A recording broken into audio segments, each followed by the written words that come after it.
Bonjour Periscope. Bonjour Isabelle, bonjour Periscope. Welcome people. Bonne année 2016 à vous. Grâce, bonjour, bonjour. Bonne année, bonne année, bonne année, bonne année, bonne année. Salut mon grand frère Kalems.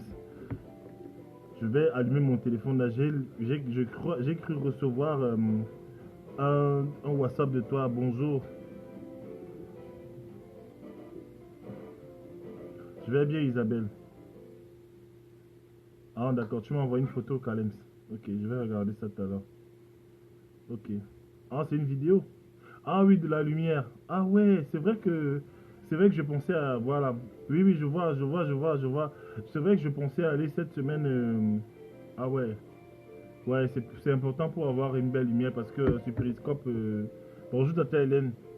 D'accord, je suis en train de voir, oui. Parce qu'en fait, sur Periscope, l'écran de mon téléphone me plonge carrément dans l'obscurité là. Ok, bah bonjour à tous, bonjour. Bonjour Periscope, bonjour, bonjour,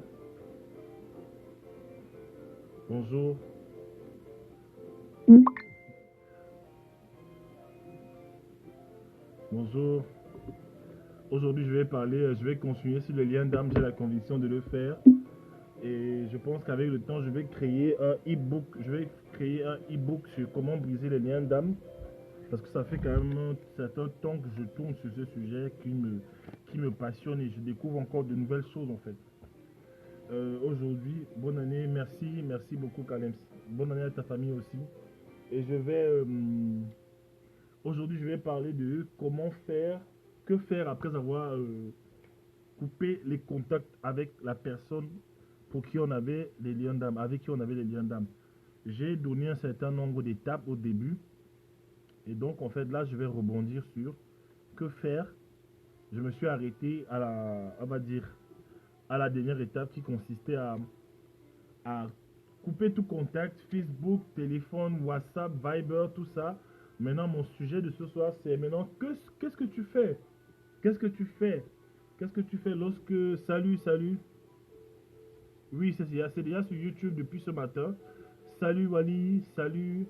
Voilà, c'est sur YouTube depuis ce matin, ça tourne déjà. Et je reçois beaucoup de mails. Je vous assure, je reçois des mails des gens qui m'écrivent pour les PDF aussi, parce que j'ai fait cet enseignement aussi en PDF. Je reçois des gens qui m'écrivent dessus. Voilà, beaucoup de messages aussi en inbox sur Facebook. Voilà, donc c'est un sujet qui est très délicat. Voilà. Est-ce que vous m'entendez bien? Est-ce que vous m'entendez bien?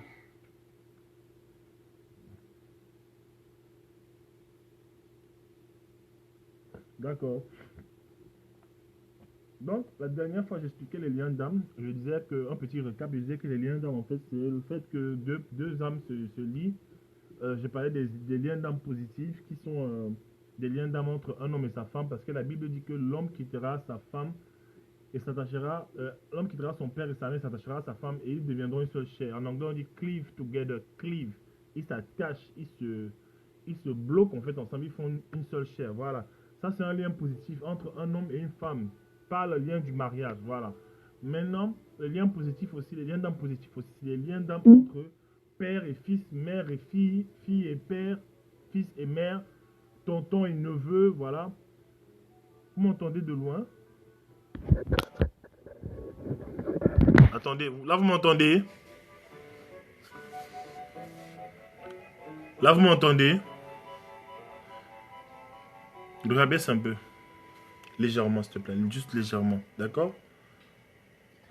Oui, c'est bon. Ça va? Voilà. Je disais donc que je reviens dessus. Voilà. Pour ceux qui n'ont pas entendu, je disais donc que les liens d'âme, en fait, déjà, l'être humain, nous sommes... C'est quoi? Nous sommes des êtres tripartites. Tripartites. Nous sommes un esprit, nous avons une âme et nous avons un corps, en fait. Tout ça, c'est dans le corps. Maintenant, quand on parle de lien d'âme, en fait, on s'intéresse vraiment à l'âme de l'homme.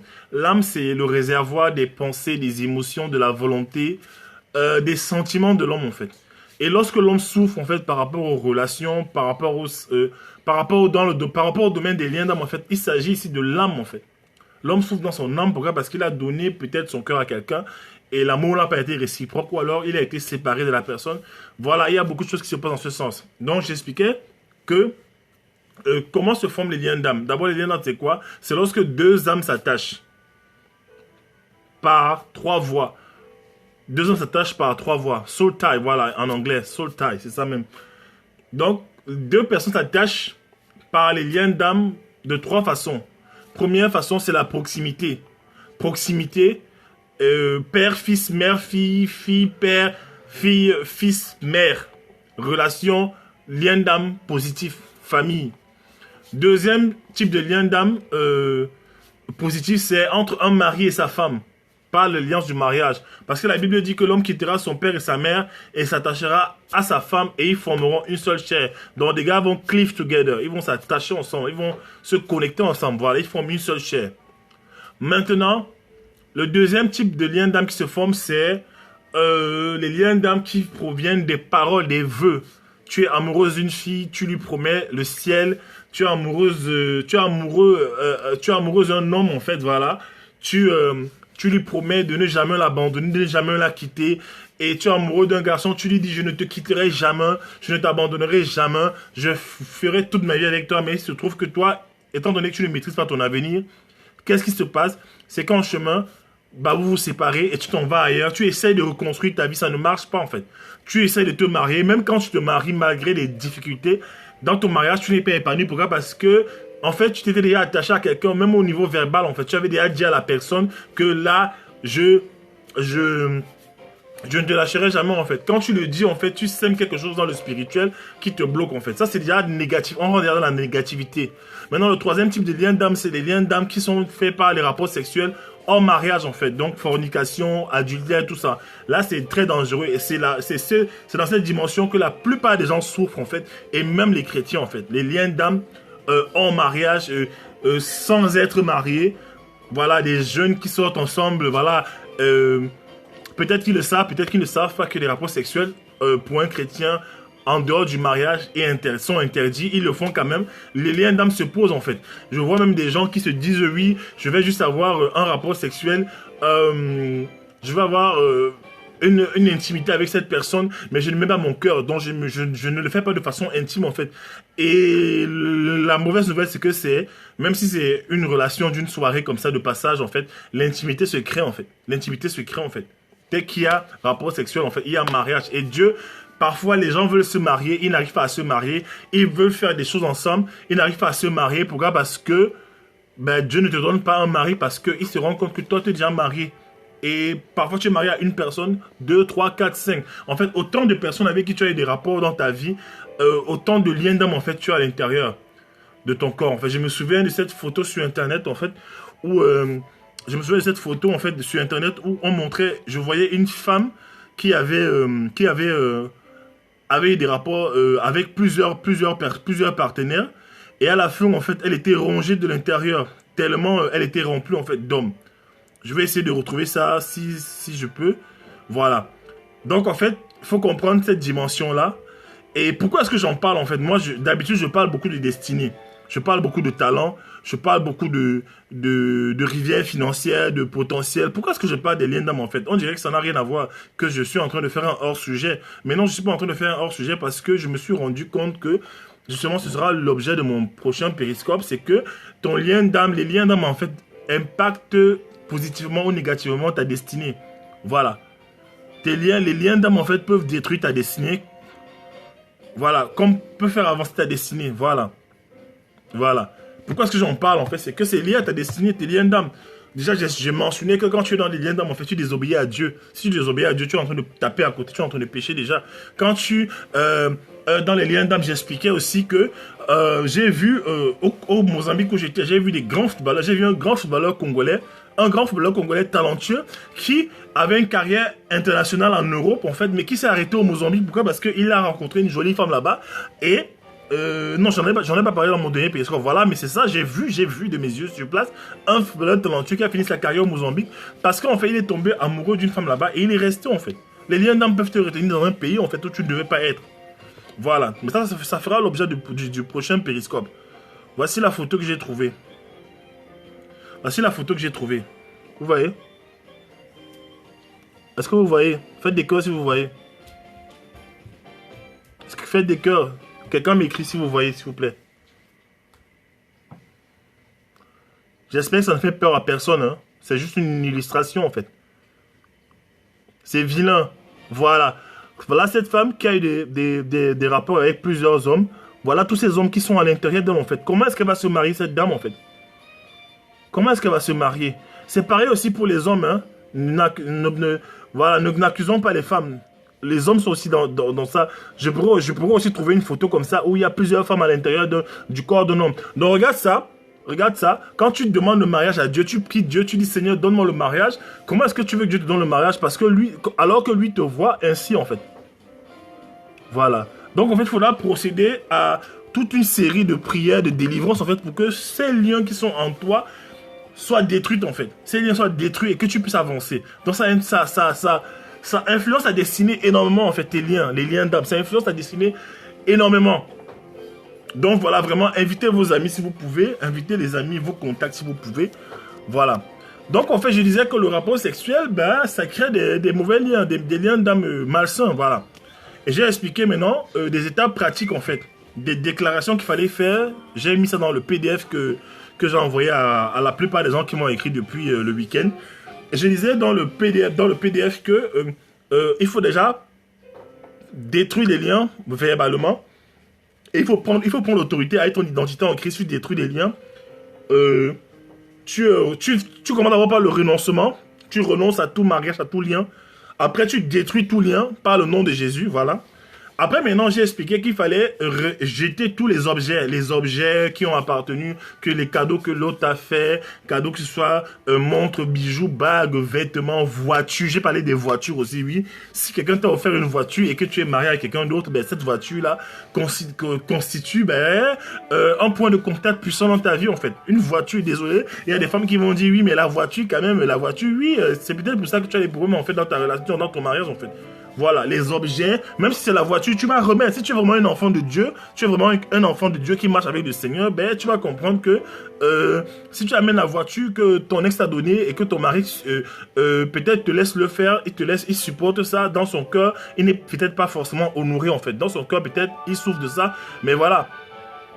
Toutes choses en fait, je vous rabaisse un peu, toutes choses en fait qu'on t'a données, toutes choses qu'on t'a donné, que l'ex t'a donné, l'ex qui te tourmente en fait, t'a donné, représente un point de contact en fait. Donc, finir, détruire tout ça, jeter tout ça, les photos dans les caves là, ça n'a pas de sens. Tu détruis tout ça, voilà, tu jettes tout. Tu vas maintenant sur internet, sur Facebook, tu supprimes, sur Yahoo Messenger, sur Hotmail Messenger, sur Twitter, sur Instagram, sur toutes tes messageries sur internet, tu détruis. Tu détruis. Gloria, baisse le volume, s'il te plaît. S'il te plaît, ma chérie. Voilà. Tu baisses le volume de tout. Tu baisses le volume de tout. Ma fille. Tu détruis tous les cartons. Tu détruis les photos cachées, les bijoux, les parfums, tout ça. Tu détruis tout. Voilà. Tu jettes. Voilà. Voilà. Tu jettes tout ça. Et voilà. Tu détruis tous les contacts. Voilà. Tu détruis tous les contacts. Voilà, c'est bien, elle me met un peu, ma fille me met de feu, voilà. Tu détruis tous les contacts en fait. Voilà. Maintenant, le sujet d'aujourd'hui en fait, c'est que faire en fait quand tu as détruit les contacts. Oui, que faire quand tu as détruit les contacts en fait. Quand tu as détruit les contacts, que faire? Quand tu as détruit les contacts, qu'est-ce que tu fais? Première chose à faire maintenant, quand tu as détruit tous les contacts et que tu veux repartir dans une nouvelle vie. Imaginons, tu as dit, je ne suis plus avec cette personne, c'est fini aujourd'hui. Je détruis, tu as prié, tu as détruit tout, tu as pris autorité, tu as renoncé, tu as détruit tous les liens, tu as coupé, tu as écrasé tout si tu veux, tu as piétiné tout, voilà, tu as tout fait. Maintenant, tu considères que tu es libre. Qu'est-ce que tu fais? La première des choses, c'est quoi? Première des choses, c'est que tu te focalises. Première des choses, c'est que tu te focalises d'abord sur ton but, le but de ta vie, ta destinée, et non sur la personne. Tu te focalises désormais sur ta destinée et non sur la personne. Parce qu'en fait, l'ennemi de ta destinée, l'ennemi premier de ta destinée, c'était devenu cette personne, en fait. Donc, en fait, une fois que tu mets la personne de côté, tu commences maintenant à te focaliser sur ta destinée. Quand je dis focaliser sur ta destinée, c'est quoi? Tu te focalises sur des choses que Dieu t'a promis. Depuis longtemps, je pense que Dieu voulait te sortir de cette relation-là qui te polluait la vie et qui bloquait l'action de Dieu dans ta vie. Maintenant, tu as enlevé cette relation. Tu dis à Dieu maintenant, Seigneur, me voici. Tu commences à te focaliser sur ta destinée, en fait. Tu vas rentrer dans une phase de guérison, mais déjà, pour remplir, en fait, l'absence de l'autre, parce que la nature horreur du vide, pour remplir l'absence de l'autre, en fait, tu commences à faire petit à petit les choses, en fait, que Dieu te demande par rapport à ta destinée. Tu te focalises sur tes rêves, les rêves que tu avais. Ben, certainement, cette personne, quand elle est venue, elle t'a trouvé avec des rêves, elle est venue mettre une cale sur tes rêves. Maintenant qu'elle est partie, tu retrouves tes rêves, en fait. Il n'y a rien de plus heureux dans la vie que quelqu'un qui marche dans le domaine de ses rêves, en fait. Donc, tu te focalises sur tes rêves désormais. Je sais pas, tu écris un livre, tu écris un livre, je sais pas, tu lances un business, tu voyages. Voilà, je dis souvent ça aux gens, je dis souvent ça aux célibataires. L'une des façons de maximiser son célibat, c'est le voyage. Si tu vois que ton expérience où tu es, dans la ville où tu es, ne te plaît plus, je sais pas, prends des temps, voyage, va à New York, je sais pas, va en Égypte, regarder les pyramides, je sais pas, faire des photos, va en Afrique du Sud, à Cape Town, je sais pas, va à Johannesburg, je sais pas, ces choses, tu visites en fait le monde entier, tu es jeune en fait, tu n'es pas encore marié, tu n'es pas encore attaché à quelqu'un, voyage en fait, change d'expérience. Si par exemple, le pays où tu es, voyager, par exemple, te permet de t'éloigner en fait de ce pays où tu te trouves, dans lequel tu as souffert, le pays de ton affliction, ça te permet de sortir de là. Donc tu voyages en fait, tu sors de là. Voilà. Et tu commences à développer ton potentiel aussi. Tu développes ton potentiel. Tu es forte dans quoi? Tu es fort dans quoi? Qu'est-ce qui te plaît? Qu'est-ce qui te passionne en fait dans la vie? Qu'est-ce qui fait battre ton cœur? Qu'est-ce qui te remplit d'énergie? Hein? Est-ce que c'est le cinéma? Tu vas au cinéma.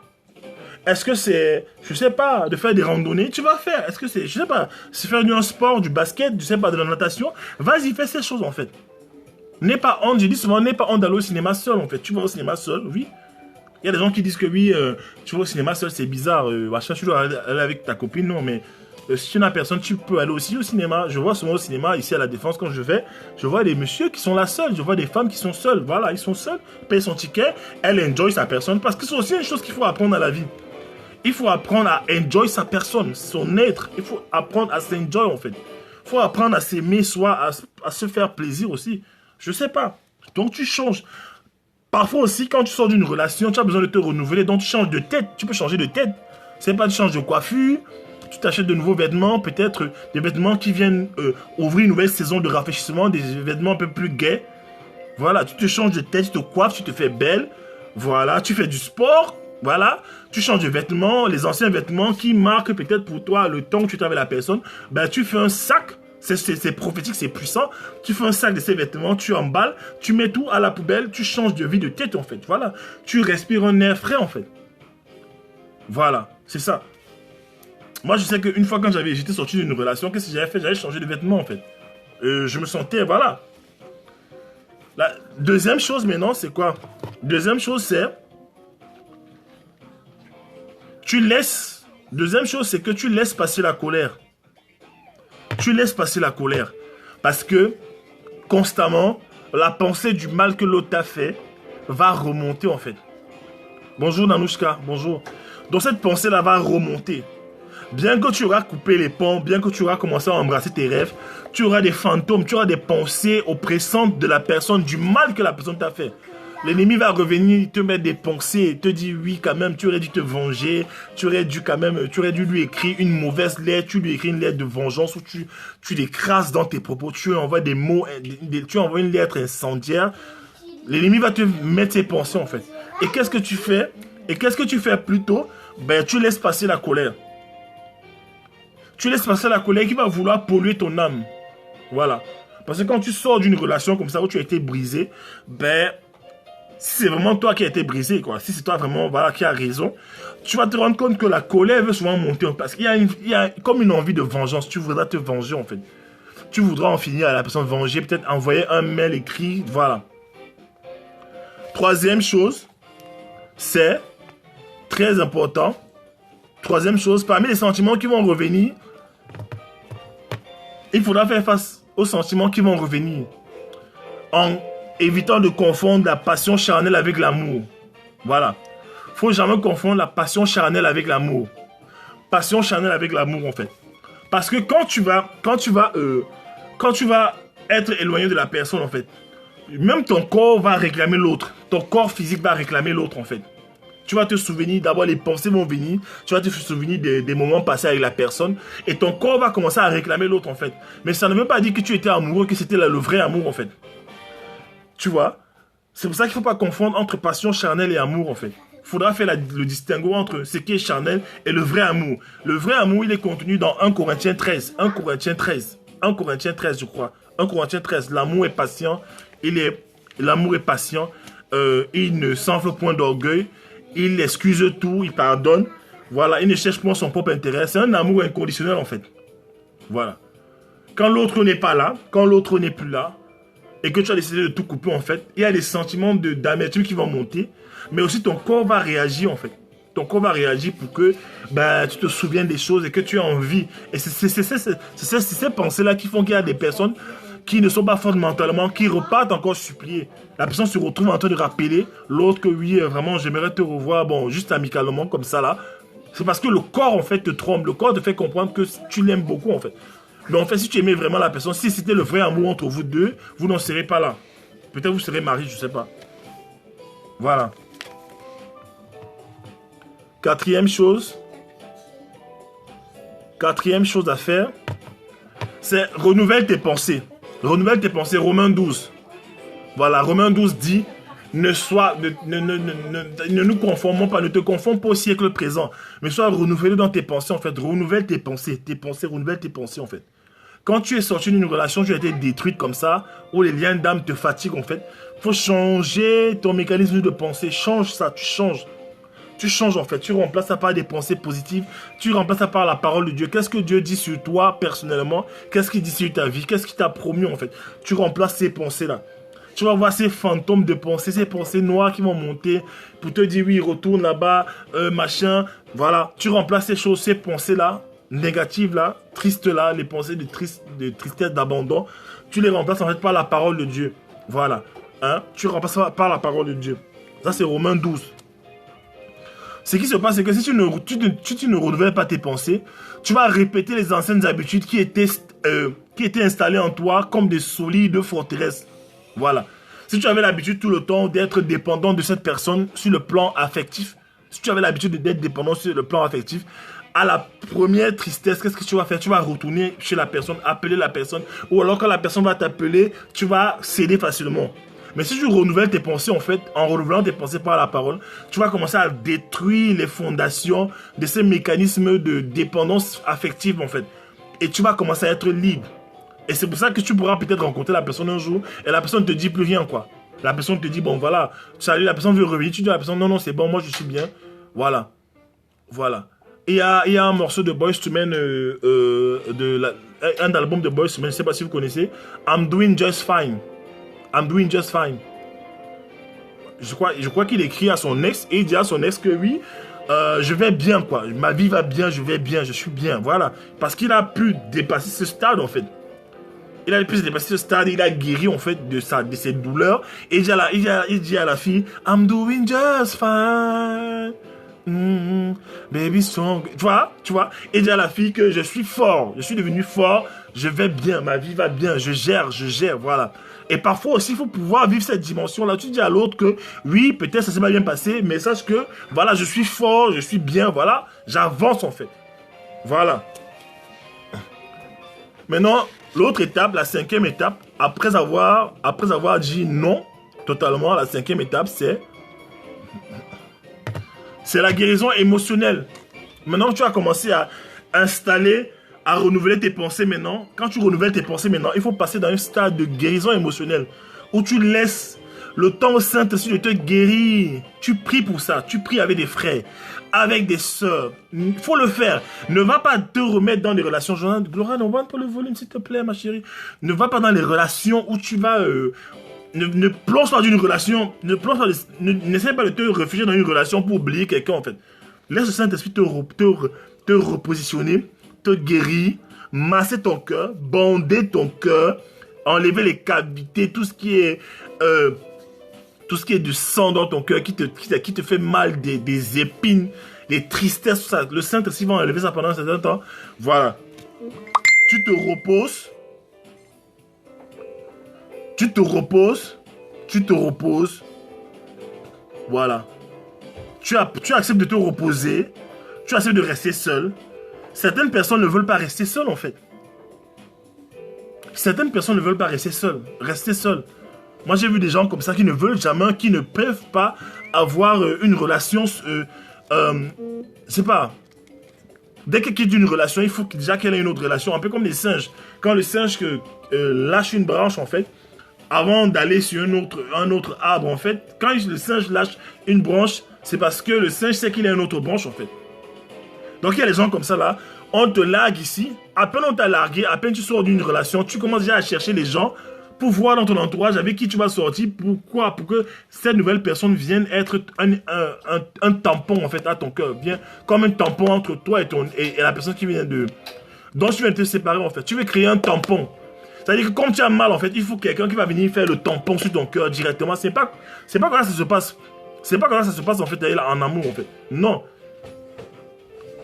Tu sors d'une relation, tu veux déjà quelqu'un qui va venir là, mettre des compresses sur ton cœur, et pendant que la personne maintenant vient faire le tampon sur ton cœur, tu es déjà en train de blesser la personne aussi parce que ton amour est égoïste, il n'est pas sincère, en fait.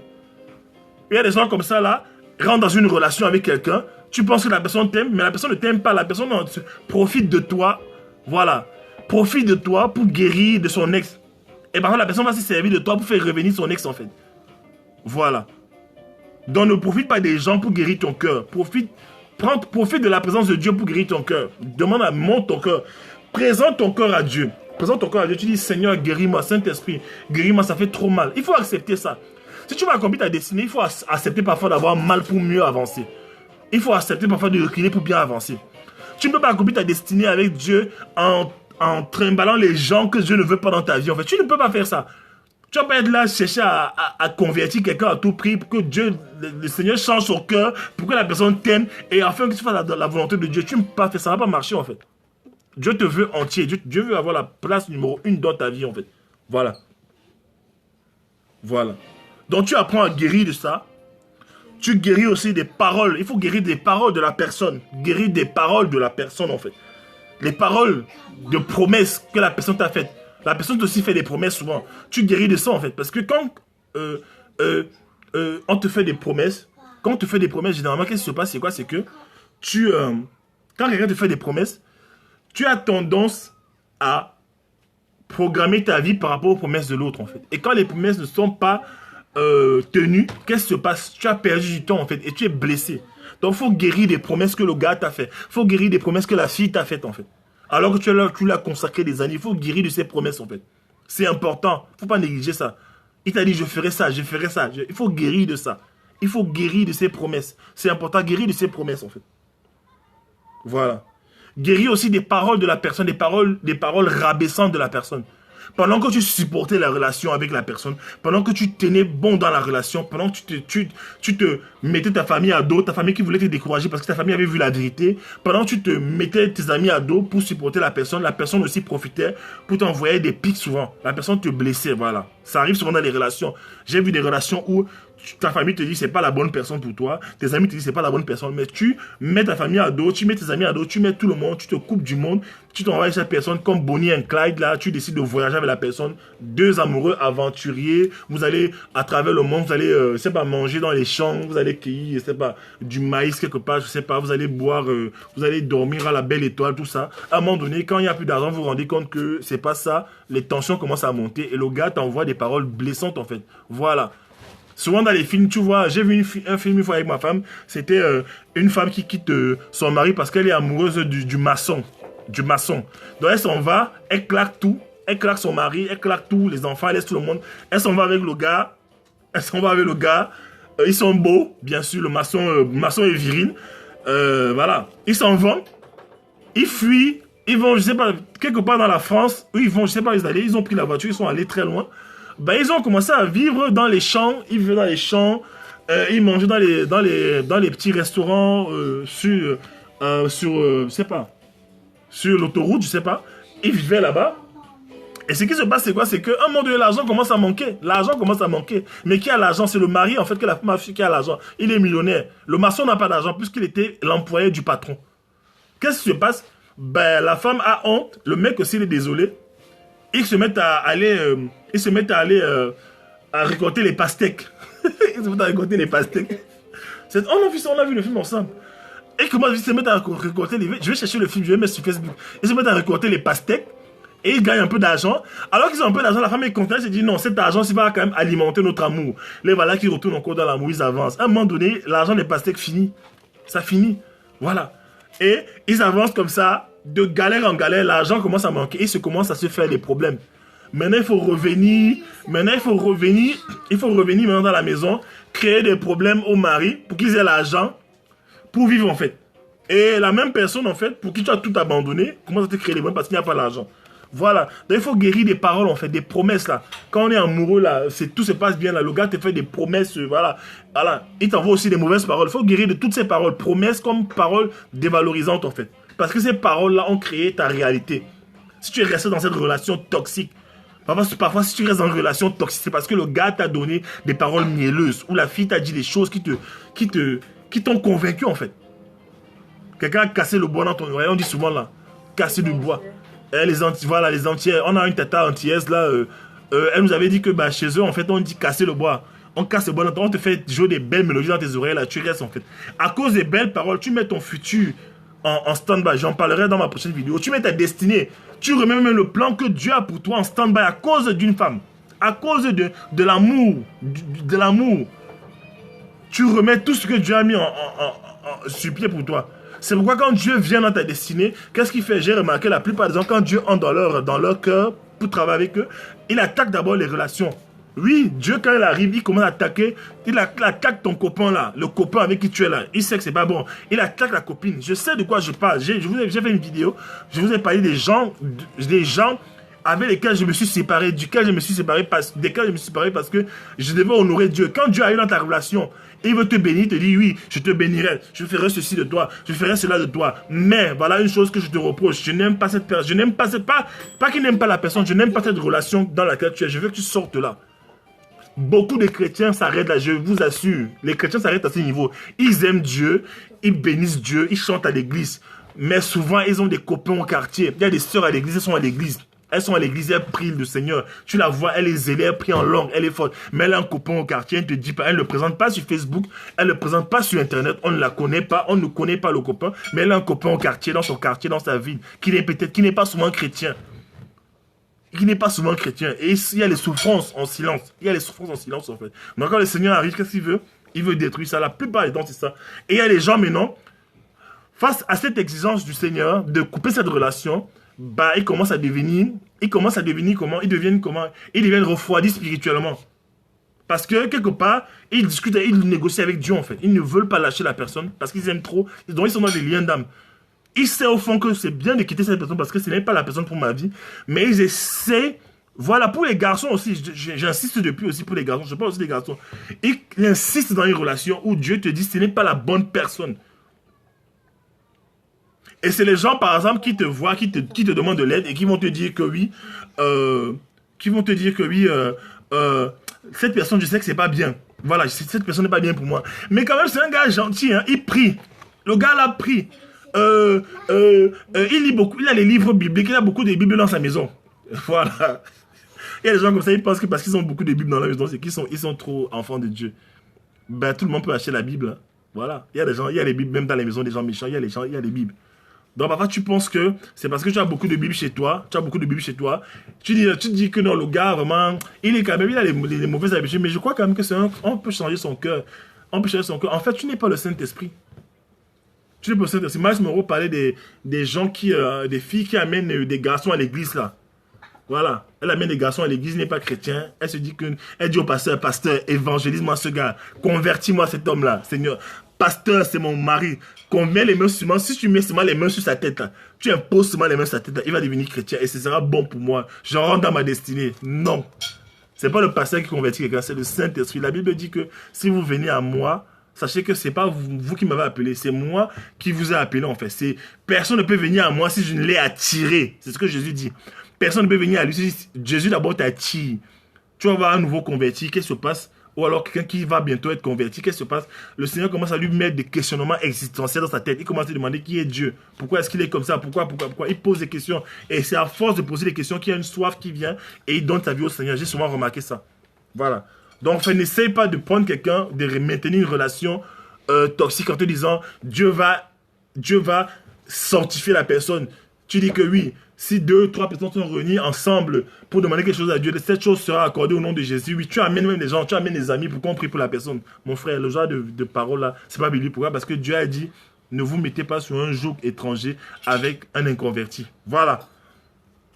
En plus, tu sais que c'est pas la volonté de Dieu. Quand Dieu a dit non, c'est que c'est non. Mais si en chemin, tu te rends compte que le nom de Dieu est devenu oui, tu as l'impression que Dieu ne dit plus non. Maintenant, il semble laisser ton cœur tranquille. Tu as la paix, maintenant il te dit oui. Sache qu'il t'a laissé paix, il t'a laissé faire, il te dit vas-y. Mais quand tu vas aller là, tu es dans sa volonté permissive. Et quand tu as la volonté permissive de Dieu, ben, tu es en danger en fait.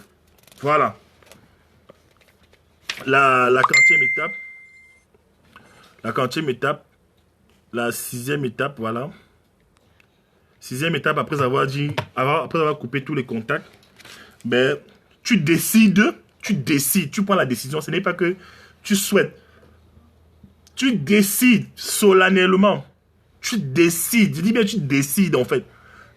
Que ce soit une unité de valeur à ce moment-là. Tu décides que ce soit marqué dans ton cœur comme au fer où tu décides de ne plus t'engager dans une relation sexuelle avant ton mariage. Tu décides de ne plus le faire. Alors que le Seigneur va te guérir sur le plan émotionnel à cause des liens d'âme, tu décides de ne plus t'engager dans une relation. Pourquoi? Parce qu'il y a des gens qui sont guéris d'un lien d'âme et après, ils se remettent à tomber, à ressortir avec quelqu'un d'autre et ils se remettent encore dans un autre lien. Oui, ça existe. Donc en fait, quand le Seigneur te sort d'un lien d'âme, le Saint-Esprit te restaure, tu as brisé les choses, il te restaure. Maintenant, dis-toi que je ne sortirai plus jamais avec quelqu'un. Je n'aurai plus jamais d'intimité avec quelqu'un si ce n'est avec mon mari en fait. Tu dis ça avec mon voilà. Sinon, tu vas te retrouver dans les mêmes schémas en fait. Et à un moment donné, quand tu te retrouves dans les mêmes schémas, ben, tu n'as plus la conviction du péché et voilà, c'est ça. Donc tu décides. Et il y a des gens comme ça là qui ont décidé. Tu as dit la vie d'un individu change le jour où il décide en fait. Il y a ce qu'on appelle le pouvoir de la décision. The power of a decision. Une personne décidée, c'est une personne qui change sa vie. Un jour, tu dis non, j'en ai marre de tourner en rond. J'en ai marre de toujours tourner en rond, d'attirer toujours les mauvaises personnes. J'en ai marre, je suis fatigué de ça. Maintenant, je veux donner ma vie au Seigneur. Je vais arranger ma vie. Maintenant, je me mets à part, je prie, je cherche Dieu. Voilà. Maintenant, quand tu cherches Dieu, qu'est-ce qui se passe? Le Seigneur, voilà, le Seigneur, il continue son œuvre en fait. Voilà, maintenant, la dernière étape maintenant. Alors que tu as décidé de ne plus avoir de rapport avec quelqu'un si ce n'est ton mari, la dernière étape maintenant c'est que Dieu va te guérir, Dieu va te restaurer. Dieu va te restaurer, n'est-ce pas? Il va te restaurer. Maintenant, le temps va passer, tu vas grandir dans tes relations avec Dieu. Dieu va te restaurer, voilà. Maintenant, tu seras ouvert peut-être, si tu n'as pas fermé ton cœur, tu seras peut-être ouvert à une nouvelle relation, alors que tu seras restauré. Maintenant, quand quelqu'un va venir vers toi, si c'est Dieu qui envoie cette personne, conseille à mettre en pratique de façon obligatoire, que ce soit pour toi comme une loi obligatoire. C'est que quand la personne va arriver dans ta vie, même si c'est Dieu qui l'envoie, je ne sais pas, quelle que soit la personne, même si c'est le Saint-Esprit qui te dit oui, lui c'est ton mari, tu dois commencer d'abord par l'amitié. Voilà. Lorsque tu vas vouloir te remettre avec quelqu'un plus tard, après avoir été guéri par le Saint-Esprit, et que Dieu envoie quelqu'un, commence cette relation par l'amitié. Et c'est d'abord là que toute relation doit commencer. Toute vraie relation que Dieu appelle, ça doit commencer par l'amitié. Tu dois baser cette relation sur l'amitié et rien que sur l'amitié. Comment est-ce que les amis fonctionnent? Les amis s'aident. Les amis s'aident. Les amis se protègent. Les amis ne se touchent pas. Les amis ne se touchent pas en fait. Les amis ne se font... Voilà. Les amis, l'amitié, c'est ça. La vraie amitié. Vous commencez d'abord sur le champ de l'amitié. Et qu'est-ce qui se passe en fait quand vous commencez les relations sur l'amitié? C'est que l'amitié te donne... L'amitié, ça ouvre la porte à l'observation. L'amitié, ça ouvre la porte à l'observation. Voilà. Bah, les bisous là, il faut éviter. Les bisous, peut-être les bisous, peut-être pour se saluer, la bise là, non. Mais les bisous ici, là, des trucs, non, non, non, non, non, non. Arrêtez, arrêtez ça. Il faut arrêter ça. Voilà. Les affaires que sur on appelle ça au Cameroun, la centrale, là. Hein? Voilà, la MOP, là, la MOP, là, tous ces trucs-là. Il faut arrêter ça. Non, c'est la bise, là, amicalement. Oui, bonjour. Voilà, ça s'arrête là.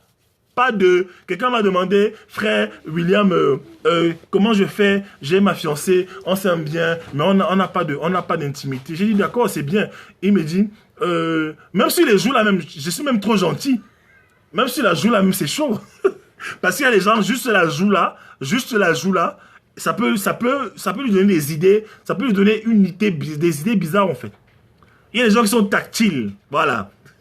Il y a des gens qui sont comme les téléphones tactiles là. Ils sont là comme ils sont tout le temps tactiles là. Tu mets là, voilà, voilà. Après ça ouvre la porte à autre chose en fait, voilà. Il y a des gens qui sont naturellement tactiles, voilà. Donc en fait, tu bases tes relations sur ça, voilà. Pas de bisous sur la bouche, même sur la joue là, c'est gentil, hein, c'est vraiment gentil. Genre, voilà, tu fais comme les femmes de, comment on appelle c'est les femmes bourgeoises, elles se font les bises à distance, à distance là, tu vois un peu, comme si tu mettais un peu le parfum là, tu vois les aristocrates là, ils se font des bises à distance. Alors ma très chère, oh mon très cher, alors. Mon très cher William, mon très cher, tu fais à distance, oui, vous faites de la bise. Voilà, les gens de la jet set, ils se touchent pas. C'est dans une autre dimension, ça fait des bises à distance. Ou ils se mettent le parfum comme ça, là, avec des trucs à distance, ils font, voilà, c'est ça. Pas de contact, parce qu'on connaît, il y a des gens, il y a un frère donc qui m'a écrit, il me dit, bon, je garde son identité, bien sûr, toujours. Il me demande, ça se passe comment, je fais comment. On s'embrasse quand même. J'ai dit que non, si vous embrassez là, vous allez dans l'impudicité. Si vous embrassez là, si c'est les passements de bouche, de langue là, machin, ça va miner à autre chose. Pourquoi? Parce que il y a les réactions chimiques qui se produisent après ça. Après avoir embrassé, tu commences à toucher l'épaule. Après avoir touché l'épaule, tu touches le bras. Après ça descend. Et après vous vous retrouvez en train de faire des choses là à côté qui sont pas sérieuses en fait. Voilà. Et l'ennemi peut passer par là parce que l'esprit est bien disposé, la Bible dit, mais la chair est faible. L'esprit est bien disposé. Tu as la volonté, tu as décidé de ne pas avoir de rapport avec ta fiancée.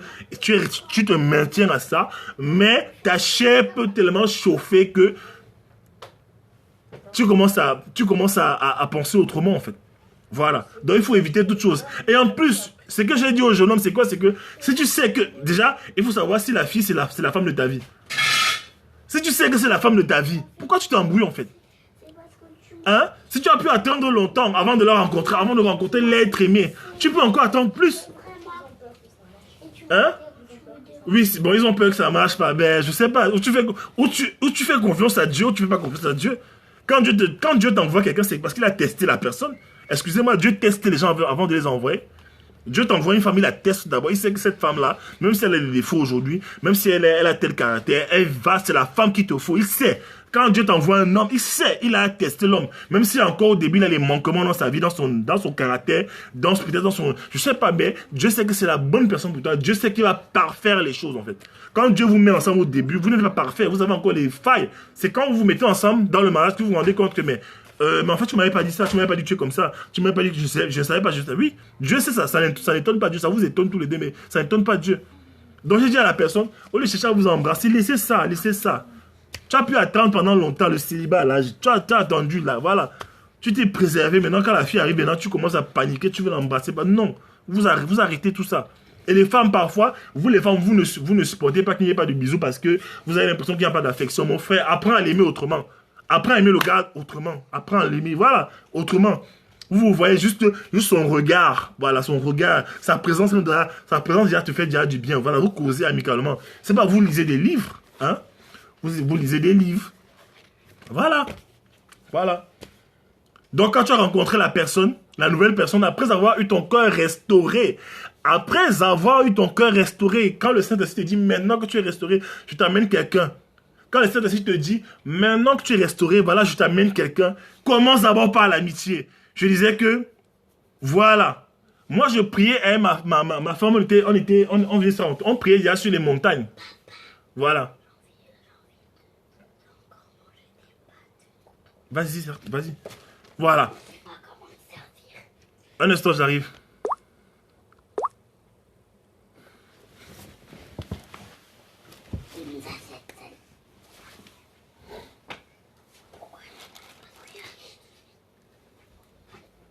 Tu mets plus le piano?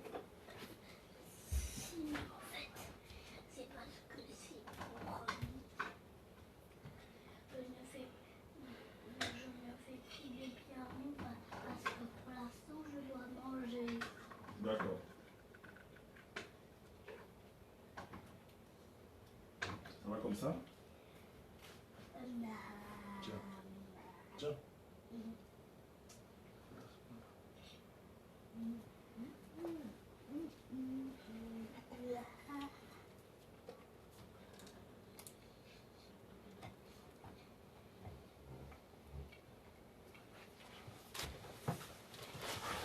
When Jesus says yes.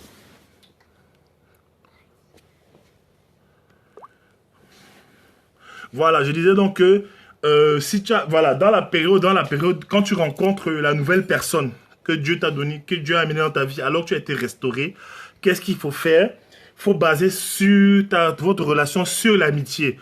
Parce que l'amitié te donne une position d'observateur.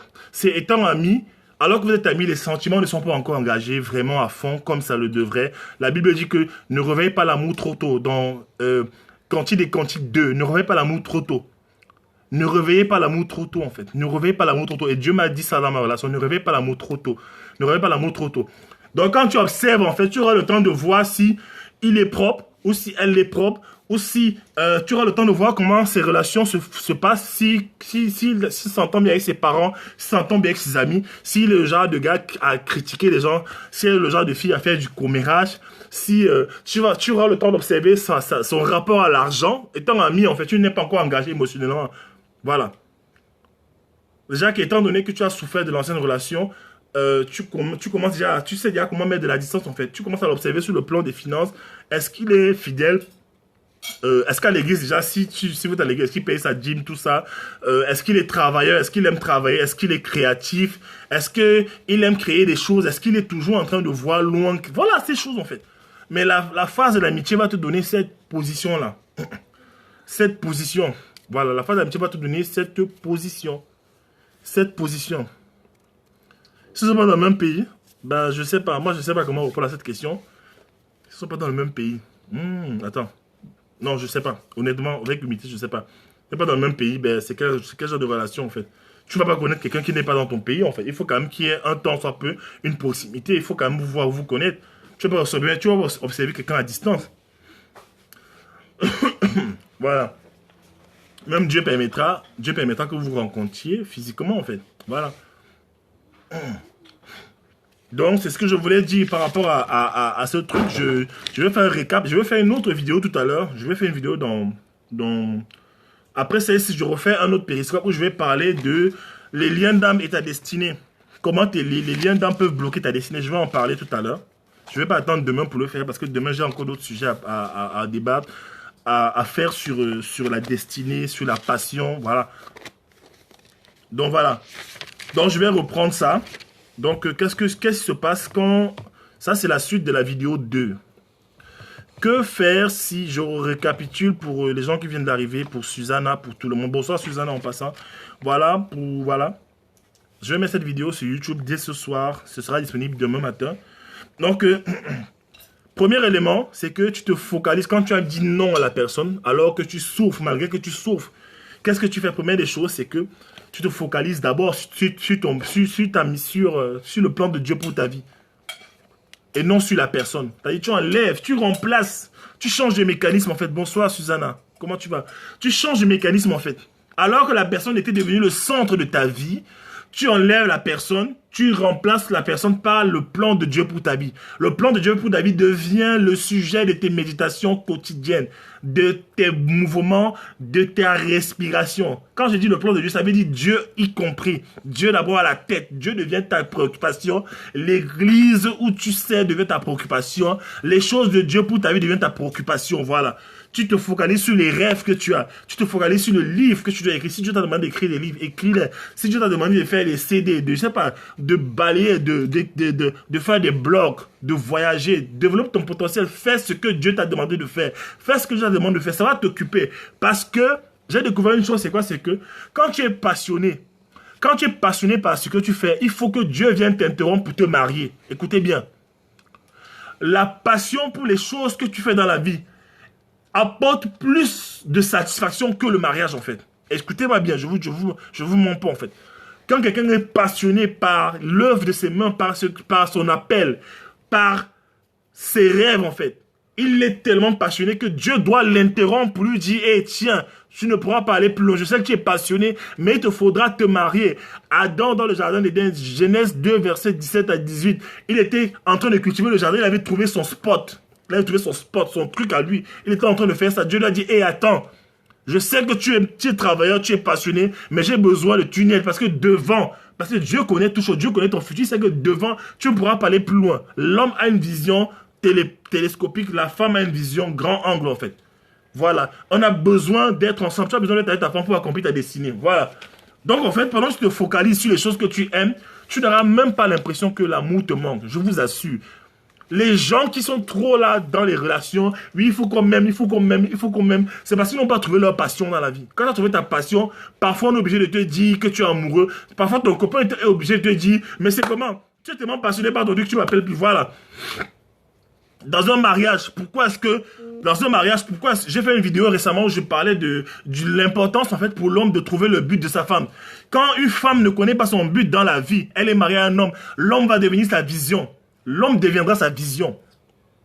L'homme deviendra sa vision. Voilà. Quand une femme est mariée à un homme qui a une vision et qu'elle ne connaît pas sa vision, l'homme elle va chercher à le déranger, elle va l'appeler. Oui, tu es où? Tu rentres à quelle heure? Oui, qu'est-ce que tu fais? Qu'est-ce que tu fais actuellement? Oui, je pensais à toi. En fait, le mec, il est en train de travailler, faire de l'argent, se battre pour ramener l'argent à la maison, mais elle est toujours en train de le ramener à des choses, on va dire, voilà, non essentielles, non, voilà, voilà. Et maintenant qu'elle a trouvé son but dans la vie, ben, c'est même lui qui va commencer à dire, mais chérie, ça va? Tu es sûr, ça va? Oui, ça va, mon chéri. Voilà. Moi, j'ai découvert une chose. C'est quoi? C'est que quand ma femme a découvert le plan de Dieu pour sa vie, sa vision, après avoir été restaurée par le Seigneur, elle a découvert sa vision, ben, elle n'était plus trop sur moi, en fait. Elle n'était plus trop sur moi, en fait. Elle faisait ses choses, en fait. Et maintenant, quand elle fait ces choses, ce qui se passe, c'est que quand tu découvres ta vision, ton but, ton rêve, et que tu te lances dans ça à fond, ton réservoir émotionnel est tout le temps plein.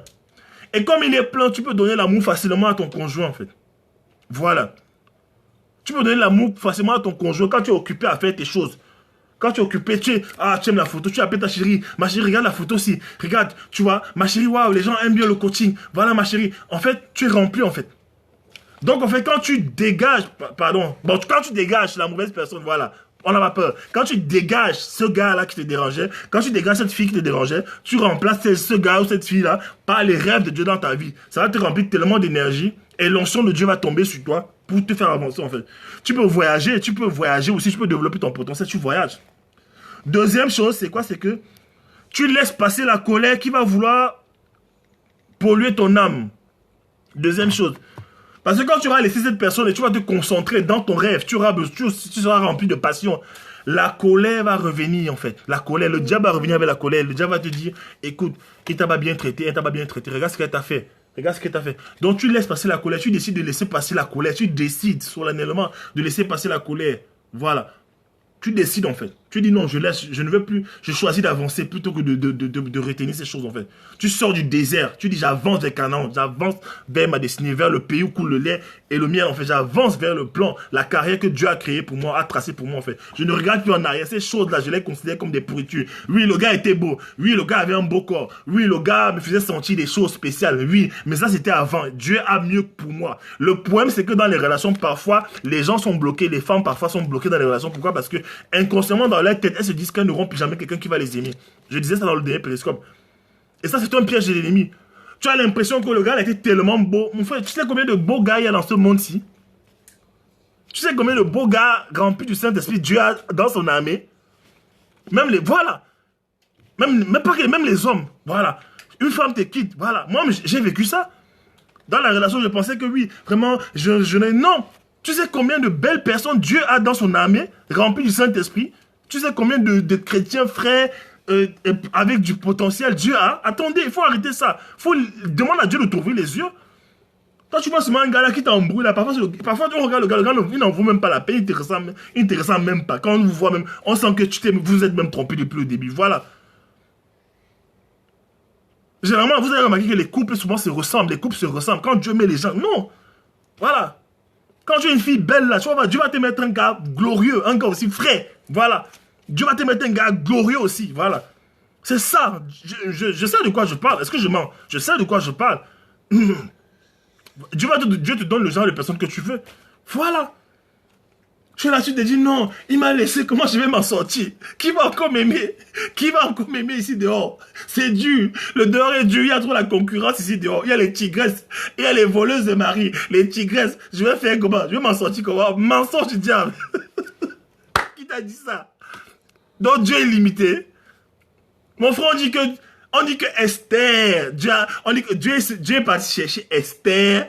En fait, Esther, c'était dans les films western. Il y a ce qu'on appelle la balle du shérif. C'est-à-dire que le shérif, amen, le shérif a souvent une dernière balle là. Quand tu as tiré sur lui partout, il est couché comme s'il meurt. Le shérif a une dernière balle. Quand il sort la dernière balle là, comme ça là, il t'abaille la balle, le chef bandit avec BAM! Le Seigneur a souvent les balles de shérif. Un gars qui sort, tu ne sais pas d'où, personne ne l'a vu venir. Aucune sœur de l'église ne l'a vu venir.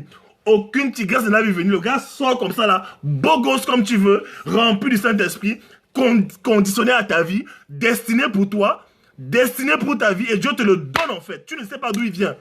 C'est comme ça que ma femme est entrée dans ma vie. C'est comme ça qu'elle est entrée dans ma vie. Je ne savais pas d'où elle venait. Bam! Elle vient comme ça. Waouh! Dieu a déplacé ma femme d'une église à mon église, à ICC. Il a déplacé comme ça. Tiens, voici ta femme, je te donne ta femme. Alors que tu me servais, alors que tu as mis tout, tu m'as mis en numéro 1, alors que tu cherchais, non le mariage, mais tu cherchais ta vie, ta destinée à travers moi, Dieu t'envoie ta balle de shérif. Vous racontez quoi? Dieu cache, Dieu a les gens qu'il a cachés. La Bible dit que Dieu s'est réservé un reste. Vous pensez que ça concerne seulement la prière? Ça concerne aussi le mariage. Dieu s'est réservé des gens. Je sais de quoi je te parle. Je te parle là par la confusion du Saint-Esprit. Oui. Dieu a un reste qui s'est réservé. Un reste qui s'est réservé. C'est pas les gens les gens qui dérangent, là, les gens, les dragueurs, les gens qui voient là. Un vrai gars. Et un gars que Dieu a connecté à ta destinée. Donc arrête de fouiller partout. Il y a les gens qui disent que oui, tu dois tester. Après tu deviens testeur professionnel. Tu testes à gauche, à droite, à gauche. Tu sors avec tel gars, tu sors avec telle fille, tu testes. Finalement, on te reconnaît partout dans la vie comme le testeur. Et finalement, tu n'es pas marié. Voilà. Alors que Dieu t'envoie une seule balle, une balle avec précision. Il tire ça, précision, pam! Quand la personne arrive, tu dis seulement que ça c'est l'os de mes os, la chair de ma chair. Quand ma femme m'a rencontré, qu'est-ce qu'elle a dit? Quand elle m'a rencontré, quand on a mangé la première fois, on était avec les amis, on était au KFC, elle m'a pas demandé beaucoup, un saut de KFC. Elle est rentrée, elle a dit à mes cousines, certainement, on dirait que Willy c'est l'homme de ma vie, on dirait que Willy c'est mon mari. On dirait là, c'est une impression prophétique. Parfois, Dieu ne nous parle pas des impressions. Il imprime quelque chose dans ton cœur. Il imprime un message dans ton cœur. Tu ne sais pas comment, mais tu as l'impression. Tu ne peux pas définir ça. Tu ne sais pas d'où la personne sort. La question que je te pose, c'est que tu étais où avant? Il était où avant? Ce gars était où? Pourquoi je ne t'ai pas vu? Pour la petite histoire, c'est que ma femme et moi, il y a plusieurs années, quand on était dans le monde, on avait dansé en boîte de nuit. Elle avait enlevé ses chaussures. Elle a mis à terre avec ses copines, elles ont commencé à danser, puis de moi j'étais à côté, on me calculait pas. Voilà, on me calculait pas. Voilà, au Cameroun, on me calculait pas. Mais plus tard, quand je rencontre ma femme, un jour on est assis, Dieu me dit, tu te souviens qu'en telle année, tu avais dansé avec elle. J'ai dit, ah bon, il ouvre mon esprit en fait. Bonjour Gérard. Et quand j'explique ça à ma femme, j'explique à ma femme que tu te souviens de tel jour, tu avais dansé en bas de nuit avec tes copines. Elle me dit oui. Elle me dit tu étais là. Je dis j'étais là. Elle me dit comment ça tu étais là et tes cousines ne nous ont pas présenté. Comment on ne s'est pas présenté? J'ai dit non. C'est Dieu qui nous connaissait à l'avance. Dieu nous connaissait à l'avance. Il nous avait déjà programmé. Il nous avait déjà, oh là là. Il nous avait déjà consacré prophète des nations. Il nous avait déjà mis à part. Il nous avait mis à part. Il avait programmé ce rendez-vous longtemps à l'avance. Longtemps à l'avance. La saison n'était pas encore arrivée. Il y a quelqu'un pour toi. Voilà. Ne vous embrouillez pas. J'ai rencontré ma famille il y a plusieurs années à l'avance. Plusieurs années. Elle marchait avec mes cousines. On n'était même pas amis.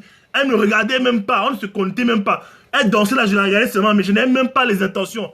Voilà. Le Seigneur nous a ramenés plusieurs années après. Elle vous en parlera dans un prochain périscope. Plusieurs années après. Donc le Seigneur est parti la sortir de quelque part. Oui, balle de shérif. La balle de shérif du Seigneur. Chose que les yeux n'avaient pas encore vue. Tes yeux n'avaient pas encore vu. Chose qui n'était pas encore montée dans ton cœur. Chose que tes oreilles n'avaient pas encore entendu. C'est ça que le Seigneur a réservé pour ceux qui l'aiment. Voilà. C'est le Saint-Esprit qui me fait parler comme ça, je sais. Ça, c'est pour ta vie. Prends cette parole-là, cette prophétie-là. Dieu fera ça pour toi. Dieu ne m'a pas demandé de faire ces enseignements sur les liens d'âme au hasard. Ce n'est pas le hasard. C'est pas au hasard que je fais ces enseignements, en fait. C'est le Saint-Esprit qui m'a demandé la nuit, il y a 2-3 jours, de faire ces enseignements sur les liens d'âme parce que les chrétiens ont besoin d'être délivrés, en fait. Et après avoir été délivré, Dieu, maintenant, va t'amener dans un processus, en fait. Donc, accepte cette parole-ci. Accepte cette parole-ci. Dieu se sert de qui il veut. Laisse ton côté calculateur, réflecteur ou quoi là, cartésien. Écoute ce que le Seigneur te dit.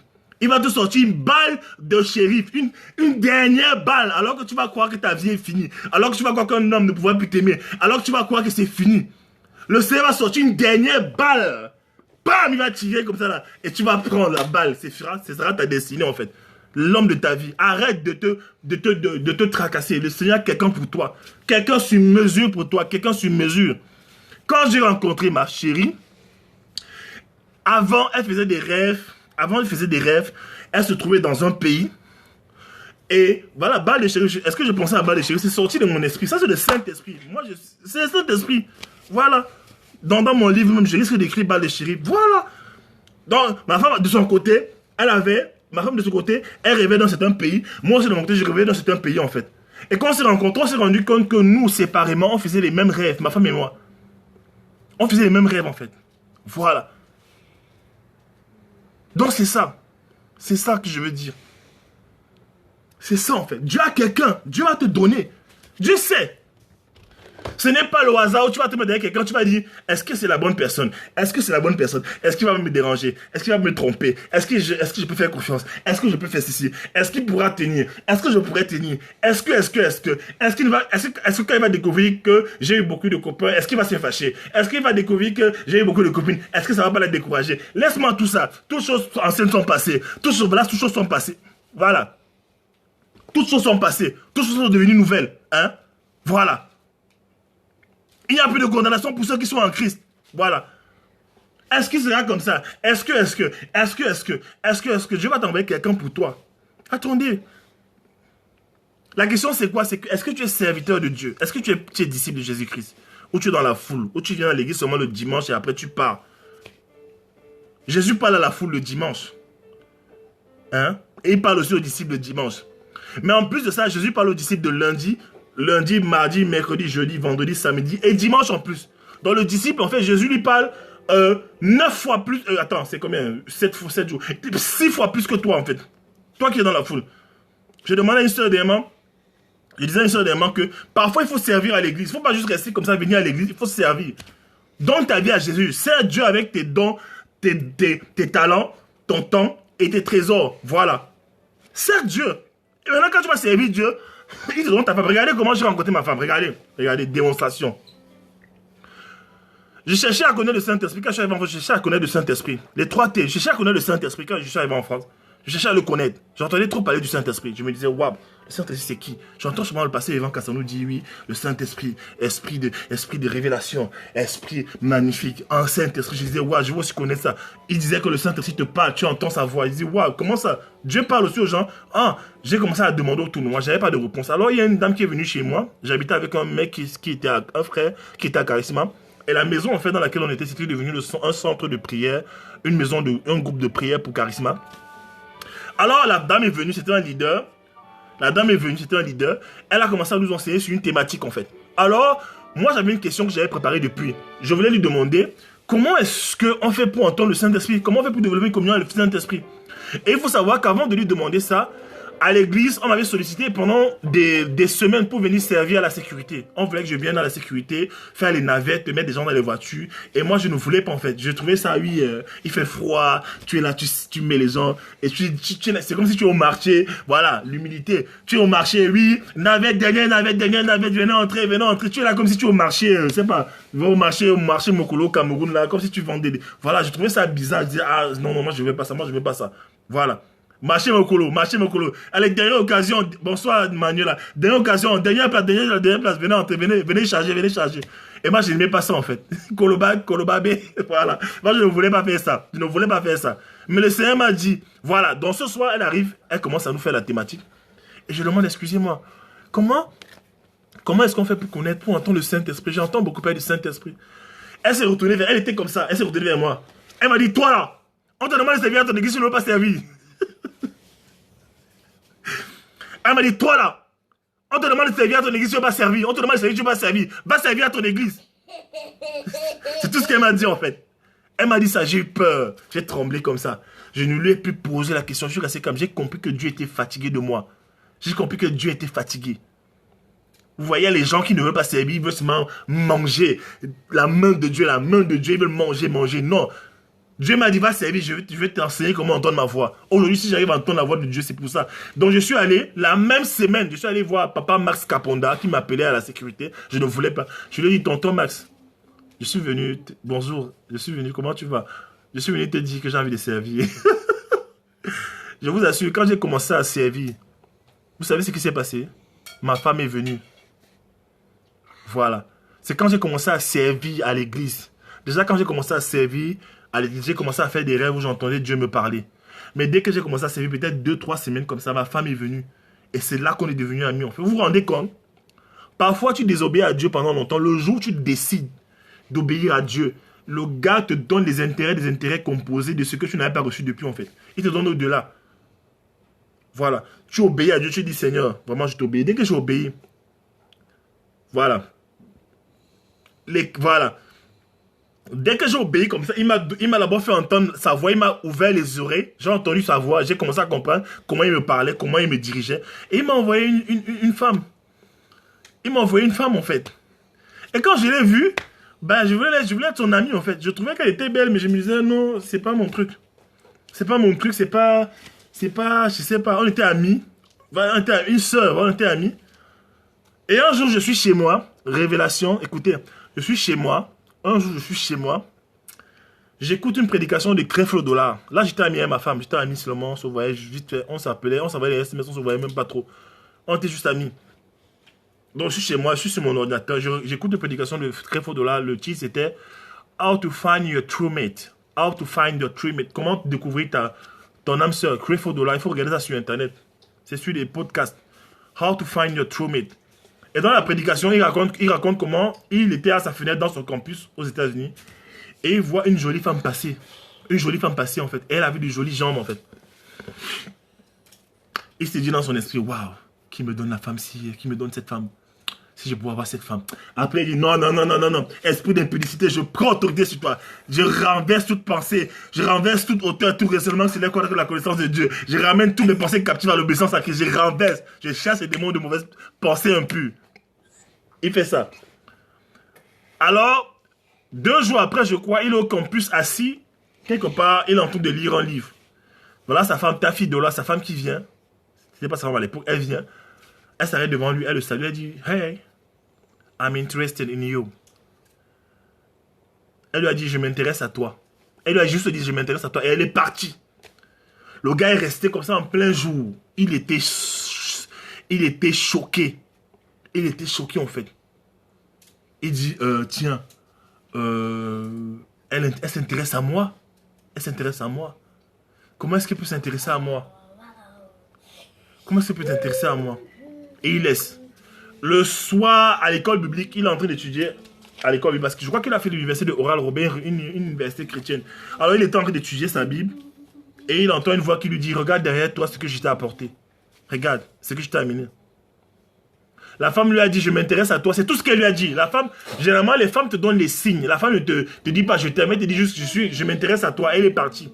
Parfois, les femmes donnent des signes, en fait. Voilà. La femme donne les signes. Parce que parfois, si tu ne donnes pas les signes, ma soeur, qui va te voir? Toi aussi. Il faut aussi être sage. Parfois, il faut aussi donner des signes. Il faut montrer au gars quand même que tu es là. Voilà. Tu es là, tu vois un beau gars à l'église, là, tout le monde est autour de lui. Mais montre-lui quand même que tu es intéressé. Si tu es dans la foule, tu te caches, le gars va te voir comment. Il ne faut pas que le gars lutte. Il ne faut pas que le gars... Elle n'a pas fait le premier pas. Elle n'a pas fait le premier pas. Elle lui a pas fait de mal. Elle lui a dit que tu m'intéresses et tout. Elle lui a dit ça. Tu peux retrouver la prédication sur internet. Elle a dit, tu m'intéresses. Elle a dit, tu m'intéresses. Voilà, elle est venue. Elle est venue. Voilà. Moi, dans ma relation d'amitié, ma femme m'avait dit, je ressens quelque chose, mais j'ai pas envie de parler. J'ai dit, quoi? Dis-moi. Elle me dit, je ressens quelque chose, mais j'ai pas envie de parler. J'ai dit, s'il te plaît, dis-moi. Elle m'a dit, je t'aime. Alors que elle m'a dit, je t'aime. Et quand elle m'a dit, je t'aime là, j'ai déposé le téléphone. J'ai dit, j'arrive. Je suis allé sauter dans toute la maison. Je suis revenu après, je lui ai dit, oh non, non, en fait, j'étais, voilà. Oui. Voilà. Voilà. En fait, ne prenez pas certains enseignements et vous bloquez Dieu dans ça, en fait. Attention. Ne bloquez pas Dieu, en fait, dans les choses. Ne bloquez pas Dieu dans les choses, en fait. Voilà. Je suis allé sauter partout. Un instant. J'arrive.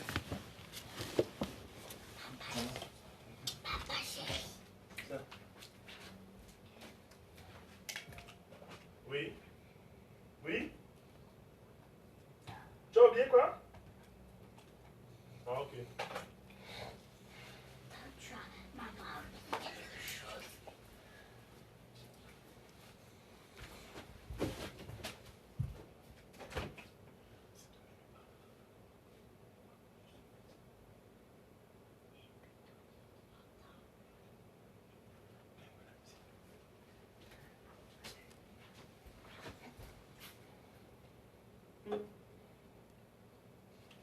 Non mais vous rappelez.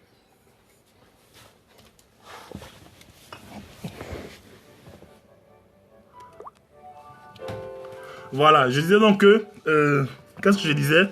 Qu'est-ce que je disais? Oh là là, qu'est-ce que je disais? Je disais quoi? Je disais que... Voilà. Donc, en fait, le mec, il a le Saint-Esprit, voilà. Le Saint-Esprit lui a dit... le Saint-Esprit lui a dit... Le Saint-Esprit lui a dit...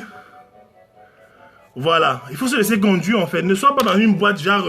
si ce n'est pas lui, si ce n'est pas moi, non. Le Saint-Esprit, voilà, il fait comme il veut. Le Saint-Esprit lui a dit... Regarde derrière toi, je regarde ce que je t'ai amené, en fait. Donc, il s'est retourné. Il a vu, la première chose qu'il a vu, c'était les jambes de la femme. Il a reconnu les jambes, en fait, de sa femme. Et il s'est retourné, il a eu peur, il a dit, je prends autorité sur tout esprit de quoi là? D'impulsé, d'impureté. Ces pensées-là, je chasse ces pensées. Et il continue à lire sa Bible. Et le Saint-Esprit lui dit encore, retourne-toi, tu regardes ce que je t'ai amené. Il dit que c'est là, en fait, quand la voix insistait de façon impérieuse dans sa tête. Je vous ai parlé de comment Dieu parle, en fait. Parfois, Dieu parle de façon impérieuse. Il te parle, mais il insiste. C'est une pensée qui t'écrase, en fait. Ça t'écrase. Ça t'écrase et tu sais que c'est lui. Alors, il s'est retourné, il a regardé, il a compris, en fait, que Dieu lui disait que c'était sa femme. Et il est alors passé maintenant par un processus d'amitié, Voilà, ils ont commencé à se voir jusqu'à ce qu'il aille voir ses parents et son mari, en fait. Donc, en fait, j'écoute la prédication. Je dis, waouh, à la fin, je claque je fais mon ordinateur, je suis assis sur mon lit. Et là, je vous assure, Dieu m'est témoin. J'entends le Saint-Esprit me dire, qu'est-ce que tu vas donc faire? Voilà, à la fin de la prédication, il a dit quoi?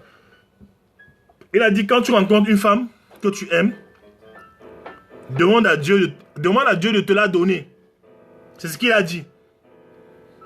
Il a dit à l'homme, quand tu rencontres une femme que tu aimes, demande à Dieu de te la donner. Parce que c'est souvent l'homme qui reconnaît la femme. Quand tu rencontres une femme qui te plaît, demande à Dieu de te la donner.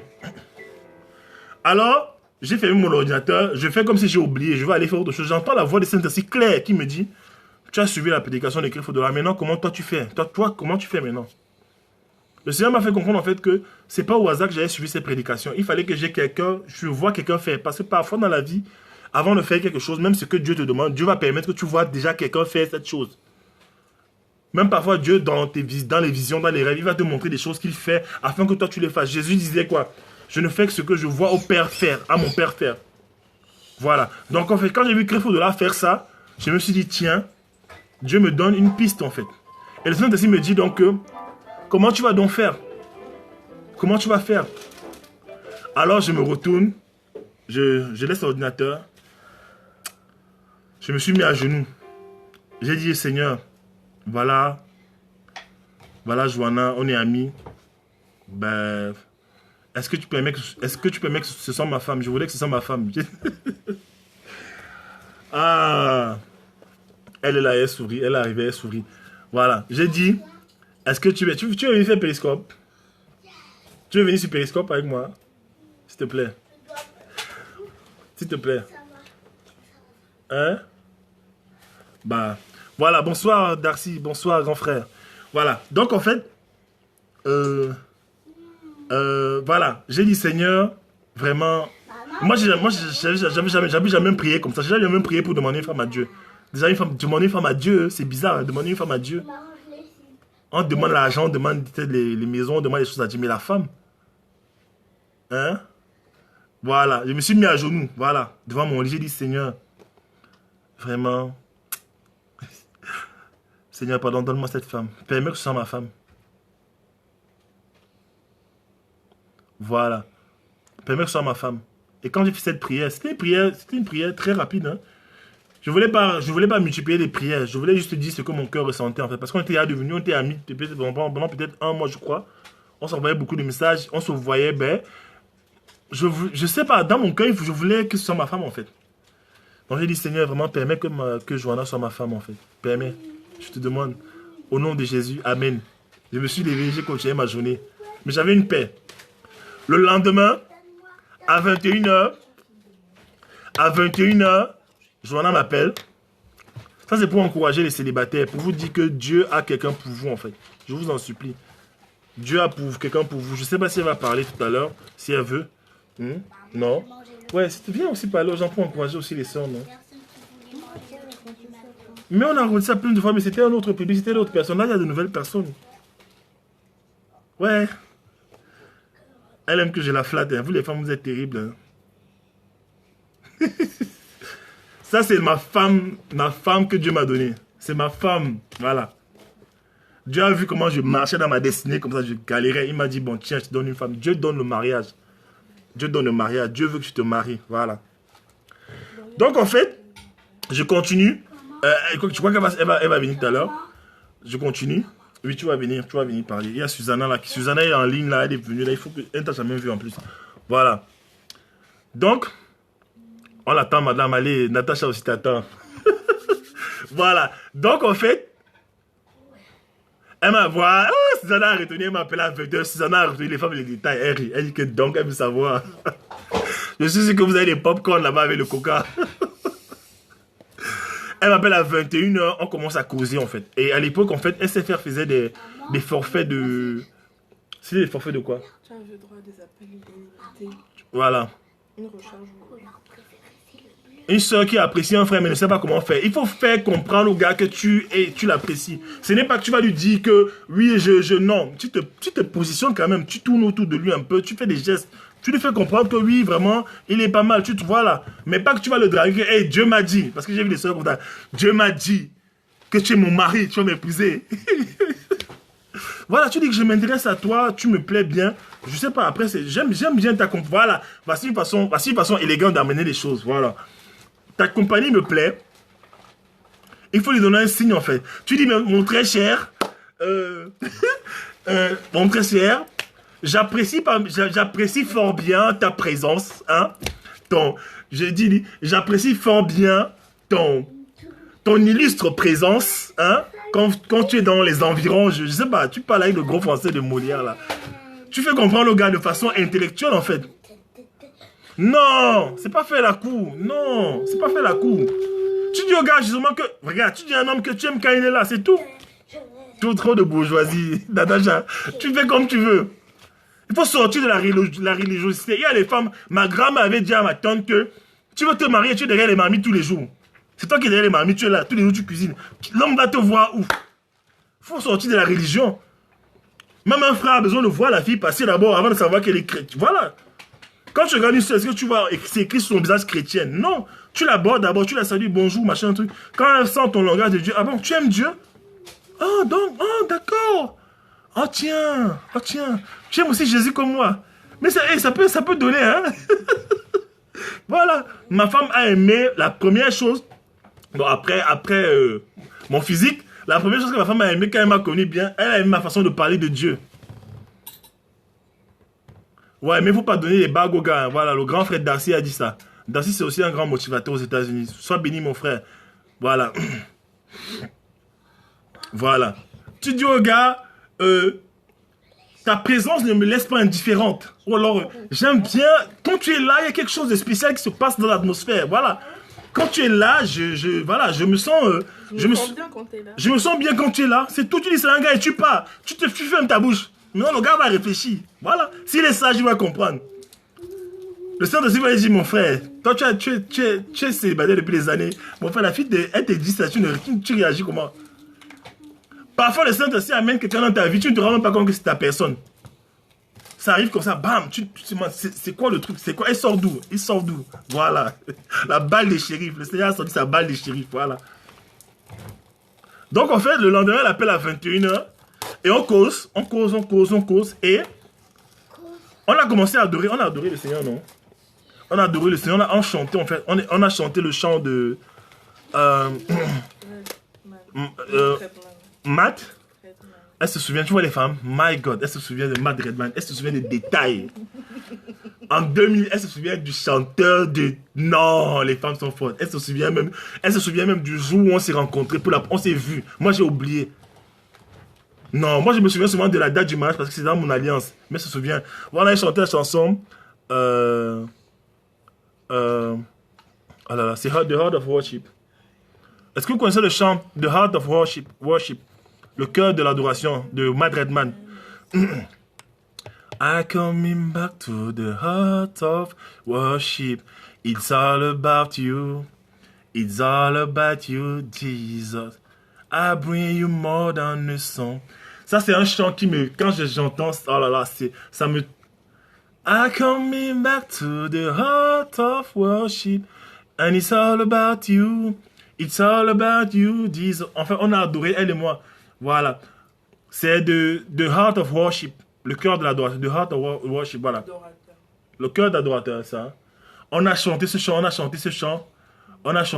voilà. Tout est centré sur toi, on a chanté ce chant. Et quand on a chanté ce chant,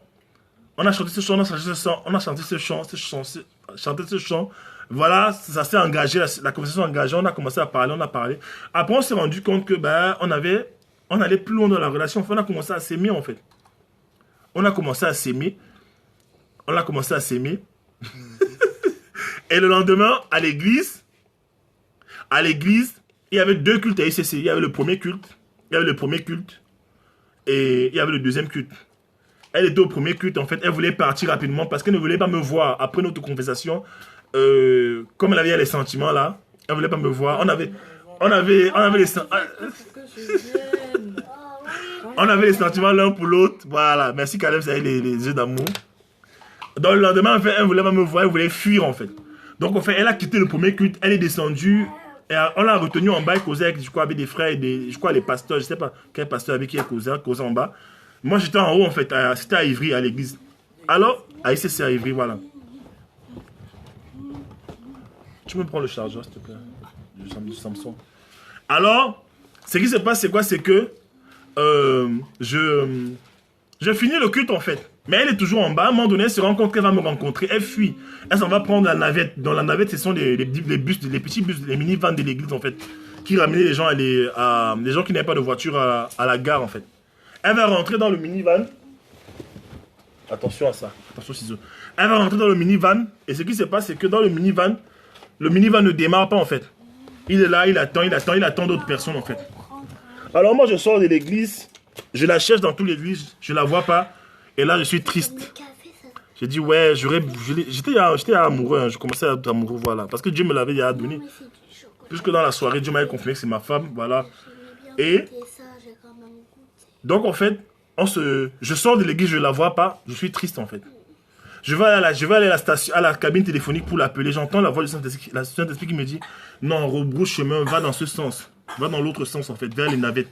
Alors, je marche, j'avance vers les navettes. Je vois une navette qui est garée. J'ai l'impression que ça va partir, ça ne part pas. Donc j'avance, je me dis non. Est-ce que je cours? Est-ce que je marche vite pour ne pas rater la navette? Elle était assise dans la navette. Et la navette ne partait pas. À un moment donné, j'accélère, je viens dans la navette, j'ouvre la navette. Ben, elle était là. À côté d'elle, il n'y avait personne, il y avait une place qui m'attendait. Voilà, elle était dans la navette, assise. Et à côté de la navette, il n'y avait pas de place. À côté d'elle, il n'y avait pas de place. Il y avait une place libre. Et c'était ma place. C'était la seule place en fait dans toute la navette qui m'attendait. Dieu est un faiseur de mariage. God is a marriage maker. Vous blaguez. Dieu donne le mariage aux gens. Il faut croire. Voilà. Donc, je rentre maintenant. Dieu a bloqué la navette pour moi. Non. Regarde, Dieu m'aime. J'ai une alliance avec Dieu. Dieu m'a bloqué la navette. Donc, j'arrive dans la navette. Qu'est-ce qui se passe? Je m'assois. Et quand je m'assois, le Saint-Esprit nous a donné une phrase à tous les deux. Il m'a donné une phrase de lui dire. Oui, balle des shérifs, le gars a visé net. Voilà, les histoires des navettes. Tu te souviens des navettes? Donc, le Saint-Esprit m'a donné une phrase dans mon esprit forte et il lui a donné aussi la même phrase. La phrase, c'était quoi? La phrase, c'était propose-lui une balade. C'est vrai avec Ado? Ah, ok. C'est vrai avec Ado, même quand Kalems sont fait dans la navette avec Adolphe. On attend ton témoignage, Kalems. Je t'en supplie, donne ton témoignage. Ah, mais je te dis, voilà. Le Saint-Esprit me dit, propose-lui une balade. Demande-lui si vous allez en balade, en fait. C'était un dimanche après-midi, après le culte. Au deuxième culte.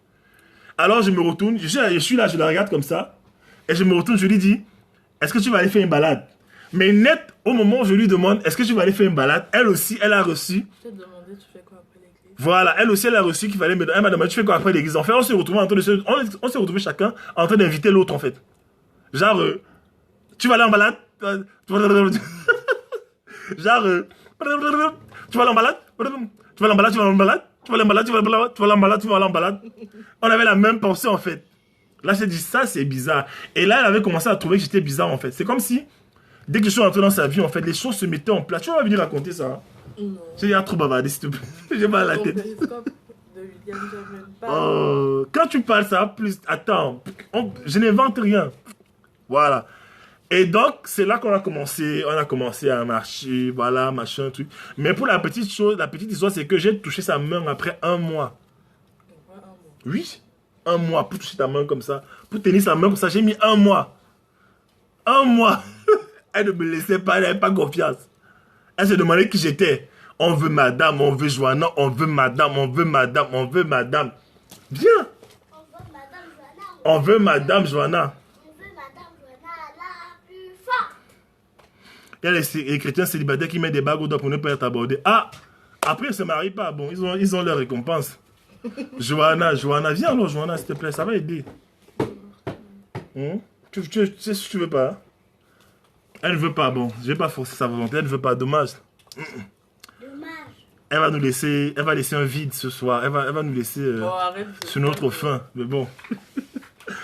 Voilà, donc c'est ça. Voilà, Joanna, on te supplie. Natacha a dit, grâce aussi, elle dit, voilà. Bon, c'est pas grave.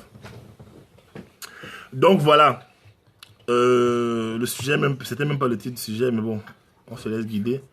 Voilà, donc après, la suite, c'est que bah, après 14 mois, non, après 14 mois ou 12 mois, voilà, on va entendre ta douce voix. Ça, c'est grâce qui demande. Joanna nous zappe, Natacha. Tu veux pas, hein? Tu dis quoi? Tu veux pas? Papa.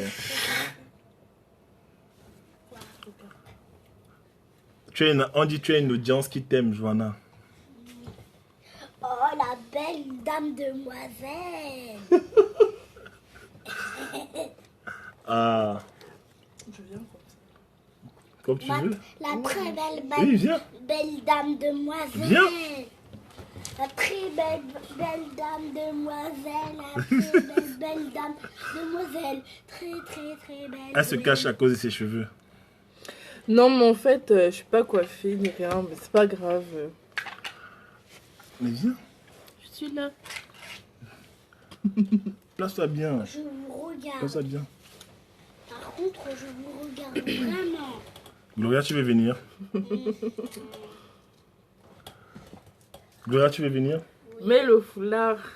Tu mets le foulard. Bonsoir. Ça, c'est Susanna. Joanna, bravo. Bon, j'étais pas prévue dans... Elle n'est pas prévue, en fait.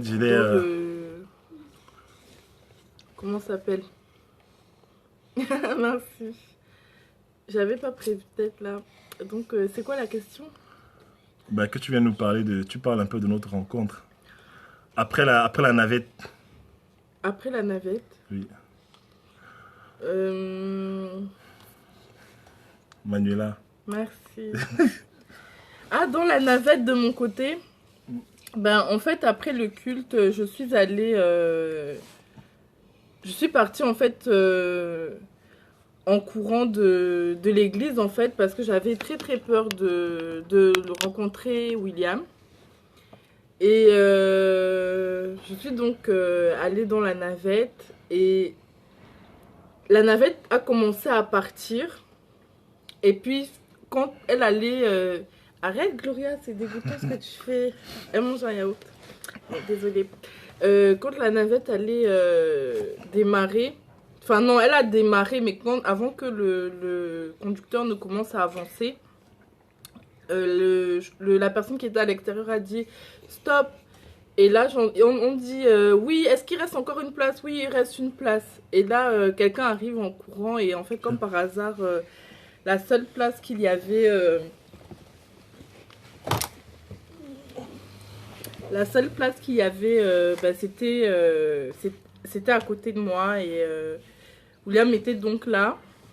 Et ce qui se passait, c'est que j'avais vraiment très peur de le rencontrer en fait, parce que moi j'étais quelqu'un d'extrêmement blessé et Amen. Vraiment, j'avais vraiment très très peur quoi. Et donc, mais par contre, j'aimais énormément parler avec William. Donc du coup, quand je l'ai vu auprès de moi, bah, je lui ai donc proposé naturellement de... je lui ai demandé s'il avait envie de faire quelque chose après. Et puis, en fait, donc il y a eu tout ce qu'il a dit là. Et puis, voilà. En fait, elle aimait comment je parlais de Dieu en fait. Elle aimait comment je parlais de Dieu et ça l'a marqué en fait. Amen. Merci grand frère. Merci Darcy. Voilà ça. Et donc voilà. Voilà. C'est toujours la suite de la vidéo de tout à l'heure. Oui, j'ai pas fini la vidéo. Ça s'est enchaîné autre chose après. Ok. Je voulais juste te dire quelque chose en fait. Peut-être que ça a à voir ou je ne sais pas. Enfin bref, je sais pas. Je voulais dire tout à l'heure quand je suis passée, j'ai entendu William qui parlait aux personnes qui ont brisé des... Est-ce que vous entendez bien ce qu'elle dit? Non.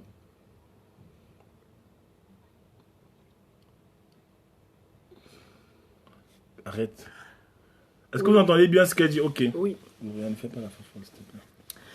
Donc, je disais que tout à l'heure, William est passé et j'ai entendu les personnes qui ont dit... non, pardon, j'ai pas entendu, excusez-moi. En fait, c'est un peu troublant de me trouver de me voir, en fait. Ça me trouble un peu, en fait. Bref, je sais pas, ça me trouble un peu. Donc, bref. Donc, j'ai vu... tout à l'heure, quand je suis passée, j'ai vu William, en fait, qui parlait aux personnes en couple.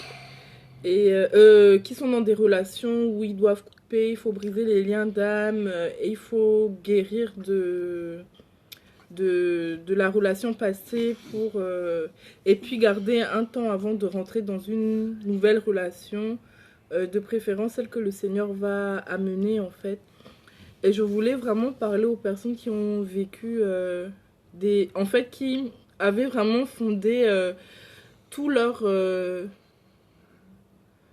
espoir ensemble, ils avaient vraiment fondé tout leur espoir dans la relation qu'il faut abandonner en fait. C'est ça qui est vraiment difficile, c'est que on s'est pas mis en couple avec une personne en pensant que ça va échouer ou que ça va rater, ou qu'on n'avait jamais imaginé se séparer. On avait fait des projets, on s'était imaginé des choses dans la tête et en fait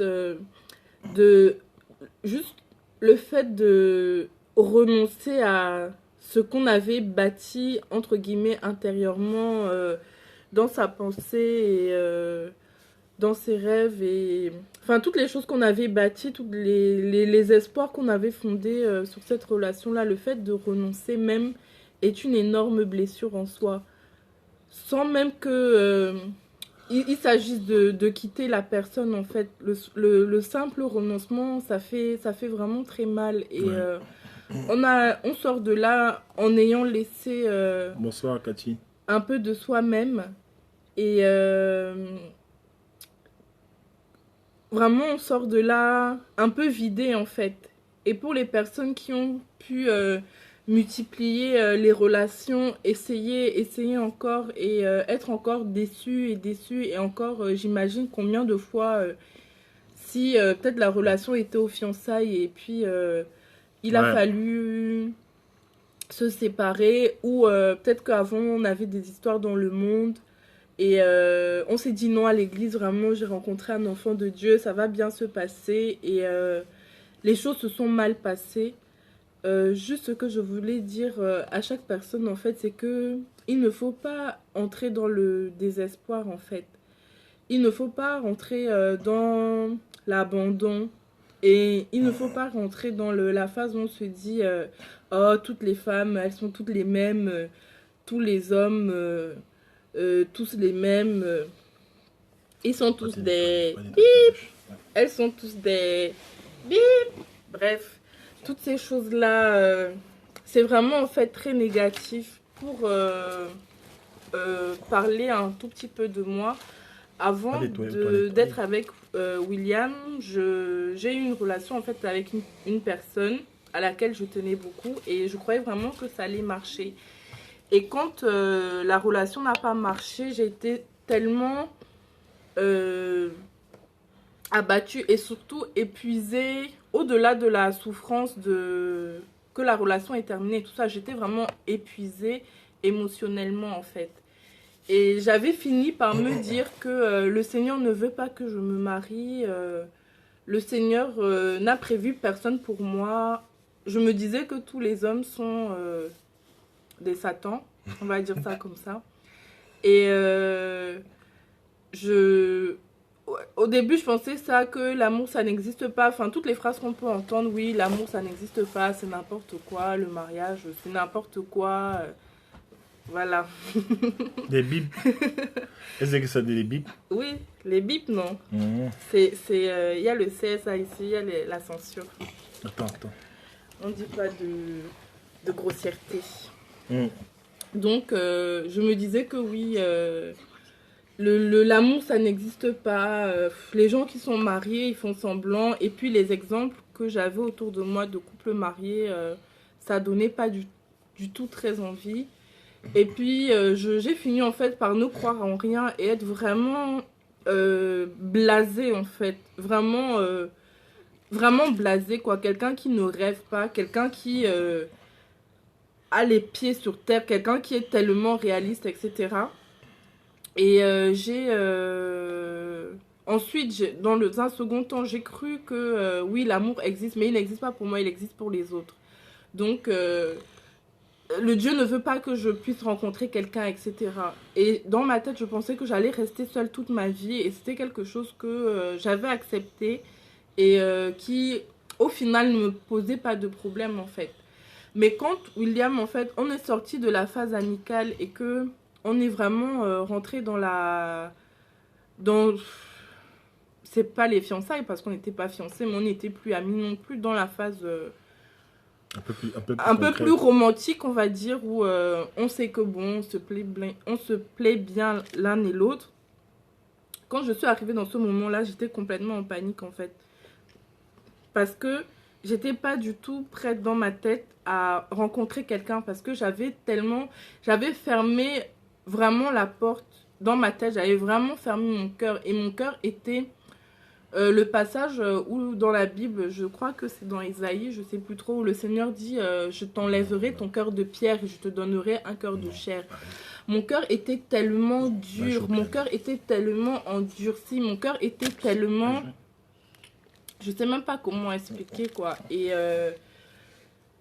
à tel point que comment dire? En fait, j'étais comme un... Je sais pas comment... bon, certainement, les filles me comprennent, mais j'étais vraiment comme un homme émotionnellement, quoi. C'est comme si j'avais pas de sentiments, en fait.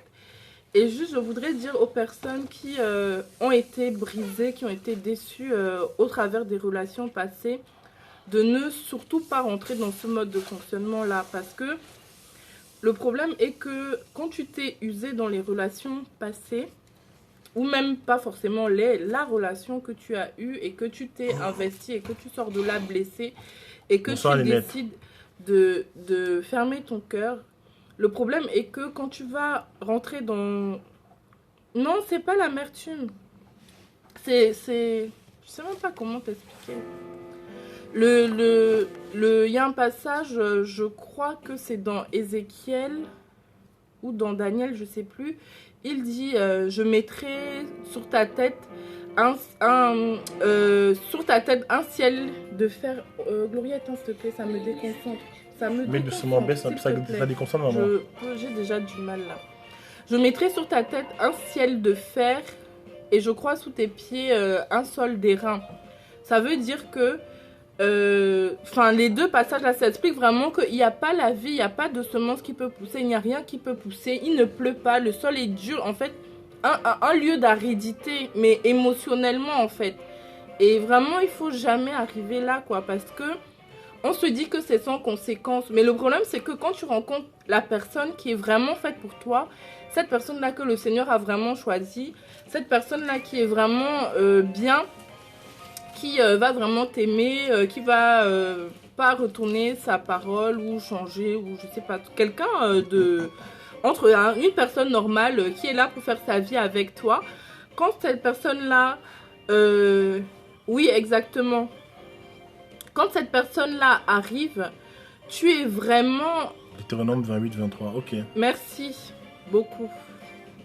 Tu es vraiment blessé en fait. Et cette personne-là souffre à cause de ton passé en fait. Elle, comme on dit, les gens blessés blessent en fait. Tu ne crois en rien, tu es blasé, il n'y a aucun romantisme, il n'y a aucune de ces choses-là. Et c'est la nouvelle personne en fait qui est là, qui paye les pots cassés et qui n'a rien à voir. Et là, elle paye, non pas à cause de ta blessure, mais à cause de l'endurcissement de ton cœur, en fait. Et oui, exactement. Elle subit à cause des autres. Et le truc, en fait, c'est qu'il ne faudrait jamais arriver là. Je veux dire que quand quelqu'un était dans une relation et qu'elle est sortie de là, il ne faut pas se barricader soi-même, se protéger son cœur. Depuis que j'ai donné ma vie au Seigneur, le Seigneur a expliqué, m'a expliqué, et tout à l'heure William aussi, quand il parlait, il disait que quand on arrive au Seigneur, le Seigneur retire les relations et tout ça. Le Seigneur m'a retiré vraiment beaucoup de personnes que j'aimais énormément, des amitiés de longue date, des personnes sur lesquelles j'avais... des personnes qui étaient des appuis dans ma vie. Et il se trouve que... quand ces personnes-là sont parties, pour me protéger, pour ne pas ressentir la douleur que j'avais, j'ai barricadé mon cœur. Et le Seigneur m'a dit, c'est qu'à chaque fois qu'on essaye de se protéger soi-même, qu'on essaye de soi-même calmer sa souffrance, qu'on fait n'importe quoi en fait. Bon, dans le monde, les gens vont boire, ils vont vivre dans le sexe, la débauche, etc. Nous, on peut adopter certaines attitudes pour se protéger, être froid. Dès que quelqu'un te dit quelque chose, tu as déjà dit une parole pour l'assommer avec. Tu rentres dans des colères.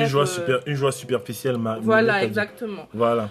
Tu rentres dans des colères, tu rentres dans tout ce genre de choses, etc. Et la vérité, en fait, c'est que quand ça fait mal... Bonjour Yves Valentin. Il faut s'asseoir et laisser que le mal traverse. Et puis, il guérit. Parce que quand on essaye de couvrir soi-même son mal, c'est là où comment dire, c'est ce qui laisse le plus de traces en fait. Donc ce que je veux dire, c'est que quand quelqu'un a vécu une relation, il a déjà coupé ses liens, il s'est séparé, il est en train de repasser le feedback et tout ça, il a passé le stade, Enfin, c'est un stade de deuil, en fait. Il y a, je crois, le premier stade, c'est la tristesse. Après la tristesse, c'est la colère. Ensuite, je crois qu'il y a l'incompréhension. Et puis après, on va de l'avant. Mais entre le stade d'aller de l'avant et le stade où on est un peu dans la confusion, il y a un stade, en fait, où, dans les relations amoureuses, justement, on décide de se barricader. On décide de fermer son cœur. Et alors là, c'est là où, en fait, j'ai envie de dire, c'est la brèche que l'ennemi se forge. Et maintenant, quand la bonne personne qui est là pour toi, la personne qui est destinée pour toi arrive, tu es tellement sur tes gardes. Quelqu'un t'a seulement dit bonjour, tu as déjà sorti ta mitraillette pour le toiser, voilà. ou même la toiser, ou le gars, il va faire oui, genre je m'en fous, etc. Enfin, genre, je ne te calcule même pas. C'est vraiment le problème, en fait. Et parce qu'il faut savoir que là, quand on parle dans ce contexte, souvent les gens qui cherchent à être en relation, ils ne pensent que au début de la relation. Or, la relation prépare le mariage, en fait. Le début de la relation prépare le mariage. Le début de la relation prépare les fiançailles qui elles-mêmes préparent le mariage. Donc, si tu es sur tes gardes, tu es là sur la défensive et tout ça. Et en fait, pour avoir été comme ça, en fait, dans mes vœux de mariage, j'ai demandé pardon à William, en fait, pour tout ce que j'avais pu lui faire subir, pour tout comportement que j'ai eu envers lui, pour toutes les fois où je l'ai blessé par mon attitude, par mes paroles, par toutes sortes de choses, en fait. Et je me suis dit ensuite, si j'étais restée celle que j'étais, en fait, si mon cœur ne s'était pas blessé sur le chemin, quand je l'ai rencontrée, jamais, en fait, celle qui était si douce, si gentille, en fait, normalement, elle était pour lui, en fait. C'est pas la personne sauvage et blessée qu'il a rencontrée. Ah oui, au début de la relation, avant le mariage, là, j'en ai bavé aussi, hein. Parce qu'elle était trop sous la défensive. Je vous ai dit, j'ai fait 1 mois pour toucher sa main, avoir accès. 1 mois. Elle était trop sous la défensive parce qu'elle se disait que oui, il sort d'où? Pourquoi il est dans ma vie? C'est quoi qu'il a monté comme coup? Elle avait peur, elle se disait que j'allais la manger, en fait, je sais pas. Alors que moi, je venais, j'étais la bonne personne, en fait. Mais il se trouve que quand tu es trop braqué, tu vas fermer ton cœur aussi à l'amour. Le problème, c'est quoi? C'est que dès que la bonne personne arrive, ben, tu sabotes, en fait. Tu t'auto-sabotes, voilà. Oui, elle se protégeait. Exactement. Moi, j'ai compris en fait qu'elle se protégeait. Mais le problème, c'est qu'à force de se protéger, on passe à côté de beaucoup Marie-Jo, il n'y a pas de souci. On va prier pour toi si tu veux. Tu peux nous écrire en privé à partir de notre profil Périscope. Nous nous occupons des couples, des gens, des relations. On parle, on conseille des gens. Si tu veux, voilà, tu nous écris, on va prier avec toi. Voilà. Oui, exactement. Et en fait, aussi, ce que je voulais dire... Une forteresse, voilà, Gérard. Mais le problème, c'est qu'au fil des échecs, la forteresse, elle s'épaissit, elle s'épaissit, voilà. elle s'épaissit. Ça devient un caractère et c'est ta destinée, en fait. Et après, tu deviens dur, tu deviens sèche, sec. Et même, on croit qu'on se ferme émotionnellement vis-à-vis des autres, mais on se ferme aussi émotionnellement vis-à-vis de soi-même parce que ça devient très compliqué, même de ressentir des choses, en fait. Il y a un verset qui dit tu sauras peser de la façon dont tu pèseras, tu sauras mesurer de la façon dont tu vas mesurer les autres. Ça veut dire que, en fait, c'est comme si en nous il y a un miroir et la façon dont on se traite intérieurement, c'est la façon dont on traite les autres. Et la façon dont on traite les autres, c'est la façon dont on se traite intérieurement. Donc il n'y a pas de... Les gens qui sont méchants, la dureté qu'ils ont, ils l'ont aussi en eux-mêmes. Donc de la façon dont j'avais décidé de ne plus croire, de ne plus espérer ou quoi que ce soit. Envers moi-même, il y avait aussi du désespoir. La sécheresse émotionnelle que je manifestais envers les gens, je la manifestais aussi envers moi-même. Donc, on se trouve vraiment vidé, en fait. Et je sais qu'il m'a fallu une délivrance pour retrouver ce cœur de chair. Et je sais que quand ma fille est née, le Seigneur a exactement même vis-à-vis des amis, de la famille et tout ça. Et je sais que le Seigneur a profité du fait de la naissance de ma fille pour aller un peu plus loin dans la relation, que ce cœur de pierre, là, cette dureté-là me quitte en fait. Voilà. Et même dans la relation qu'on a envie d'avoir avec le Seigneur, parce que la Bible nous dit, au-delà d'être sauvé, tout le monde, quand il prie, vient chanter, reste à jeûner, à prier pendant des heures, faire des veillées de prière. C'est pas parce qu'on ne sait pas quoi faire, parce qu'on aimerait bien avoir un certain toucher avec le Seigneur. On aimerait bien vivre une certaine relation avec le Seigneur. Mais même quand on a ce cœur qui est tellement dur, même avec le Seigneur, il y a la muraille, il y a la forteresse qui est là. Le Seigneur dit, aie la foi en moi, fais-moi confiance. Mais tu ne fais confiance à personne. Alors, le Seigneur n'est pas exclu de ces personnes-là. Oui. Et ça, c'est au fur et à mesure de la marche avec le Seigneur qu'on va vraiment se rendre compte que vraiment le cœur de pierre est là, quoi. J'ai déjà prié, j'ai pleuré, j'ai dit, Seigneur, enlève-moi ce cœur de pierre. Et vraiment, je voulais vous encourager.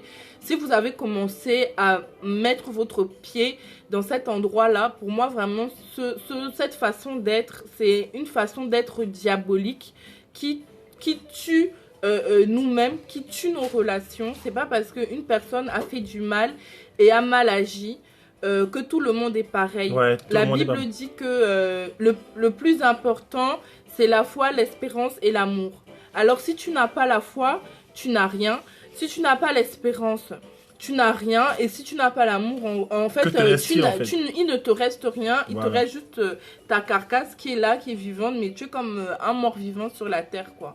Et il faut demander, c'est important, en fait, d'avoir du discernement, de prendre le temps de connaître les gens. Parce que même si tu rencontres quelqu'un qui est ton fiancé ou tu rencontres quelqu'un qui est ta fiancée et que cette personne-là, oui, Dieu l'a faite pour toi, cette personne-là aussi a des défauts. Donc, prends le temps de vraiment connaître vraiment quelqu'un, en fait, avant d'aller plus loin, voilà. en intimité, à commencer à rêver, à avoir des enfants, etc. Oui, le pardon aussi est un baume. Mais, comment dire, on peut pardonner, mais décider de ne plus croire. Et c'est là où est le problème, en fait. Il ne faut pas perdre la foi. C'est ça le truc, en fait. Il ne faut pas perdre la foi envers ses semblables, en fait. Il ne faut pas perdre la foi dans l'humanité parce que même lorsqu'on souffre, en fait, et qu'on est blessé, il y a toujours une partie de nous qui espère être aimé, en fait. Et ça ne sert à rien, en fait, parce que on n'a qu'une seule vie. On a besoin d'être aimé. L'être humain qui n'est pas aimé se sent rejeté. Tout le monde a besoin d'être aimé, même les gens les plus durs. Donc, en fait, elle expliquait que dans la relation, en fait, à un moment donné, on a... c'était difficile parce que elle avait cette carapace-là. Mais moi, je me suis rendu compte que Dieu m'avait aussi équipé, en fait. Dieu m'avait équipé pour tenir, en fait. Il m'avait donné le cœur, déjà, d'un père, le cœur d'un leader, le cœur de quelqu'un qui persévère. Et j'avais compris qu'au-delà de ces barricades, en fait, il y avait cet amour, en fait, pour moi, en fait. J'avais compris ça. Et j'ai été cet homme patient. Et je me suis rendu compte qu'à chaque fois qu'on se prenait la tête, par exemple, on avait des prises de tête. C'est quoi? C'est que quand je voulais jeter l'éponge, le Saint-Esprit venait dans mon cœur et il me disait, c'est pas grave, c'est rien, t'inquiète pas. Parce que Dieu savait que c'est ma personne, en fait. Il m'a montré que c'était la femme qu'il avait taillée sur mesure pour moi, en fait.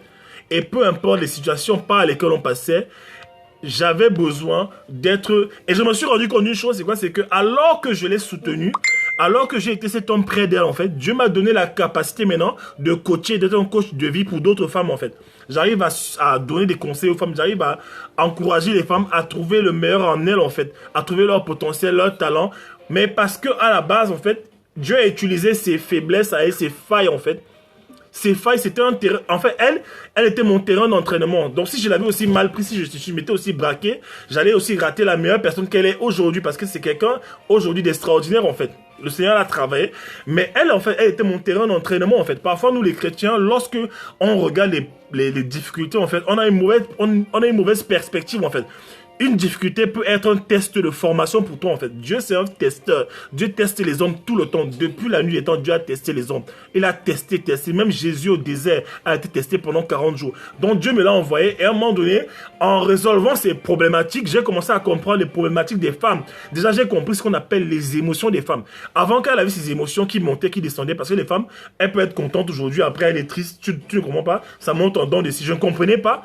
Et le Seigneur m'a fait comprendre que non, écoute tes émotions. Quand elle se sent mal émotionnellement, ne la rejette pas. Écoute-la, va en profondeur. Cherche à savoir. Et je me suis rendu compte que, alors qu'elle était mal émotionnellement, c'est que l'ennemi était venu. Un ennemi était venu pendant qu'il était fatigué, planter une semence mauvaise dans ses pensées, qui est devenue une pensée, qui est devenue quoi?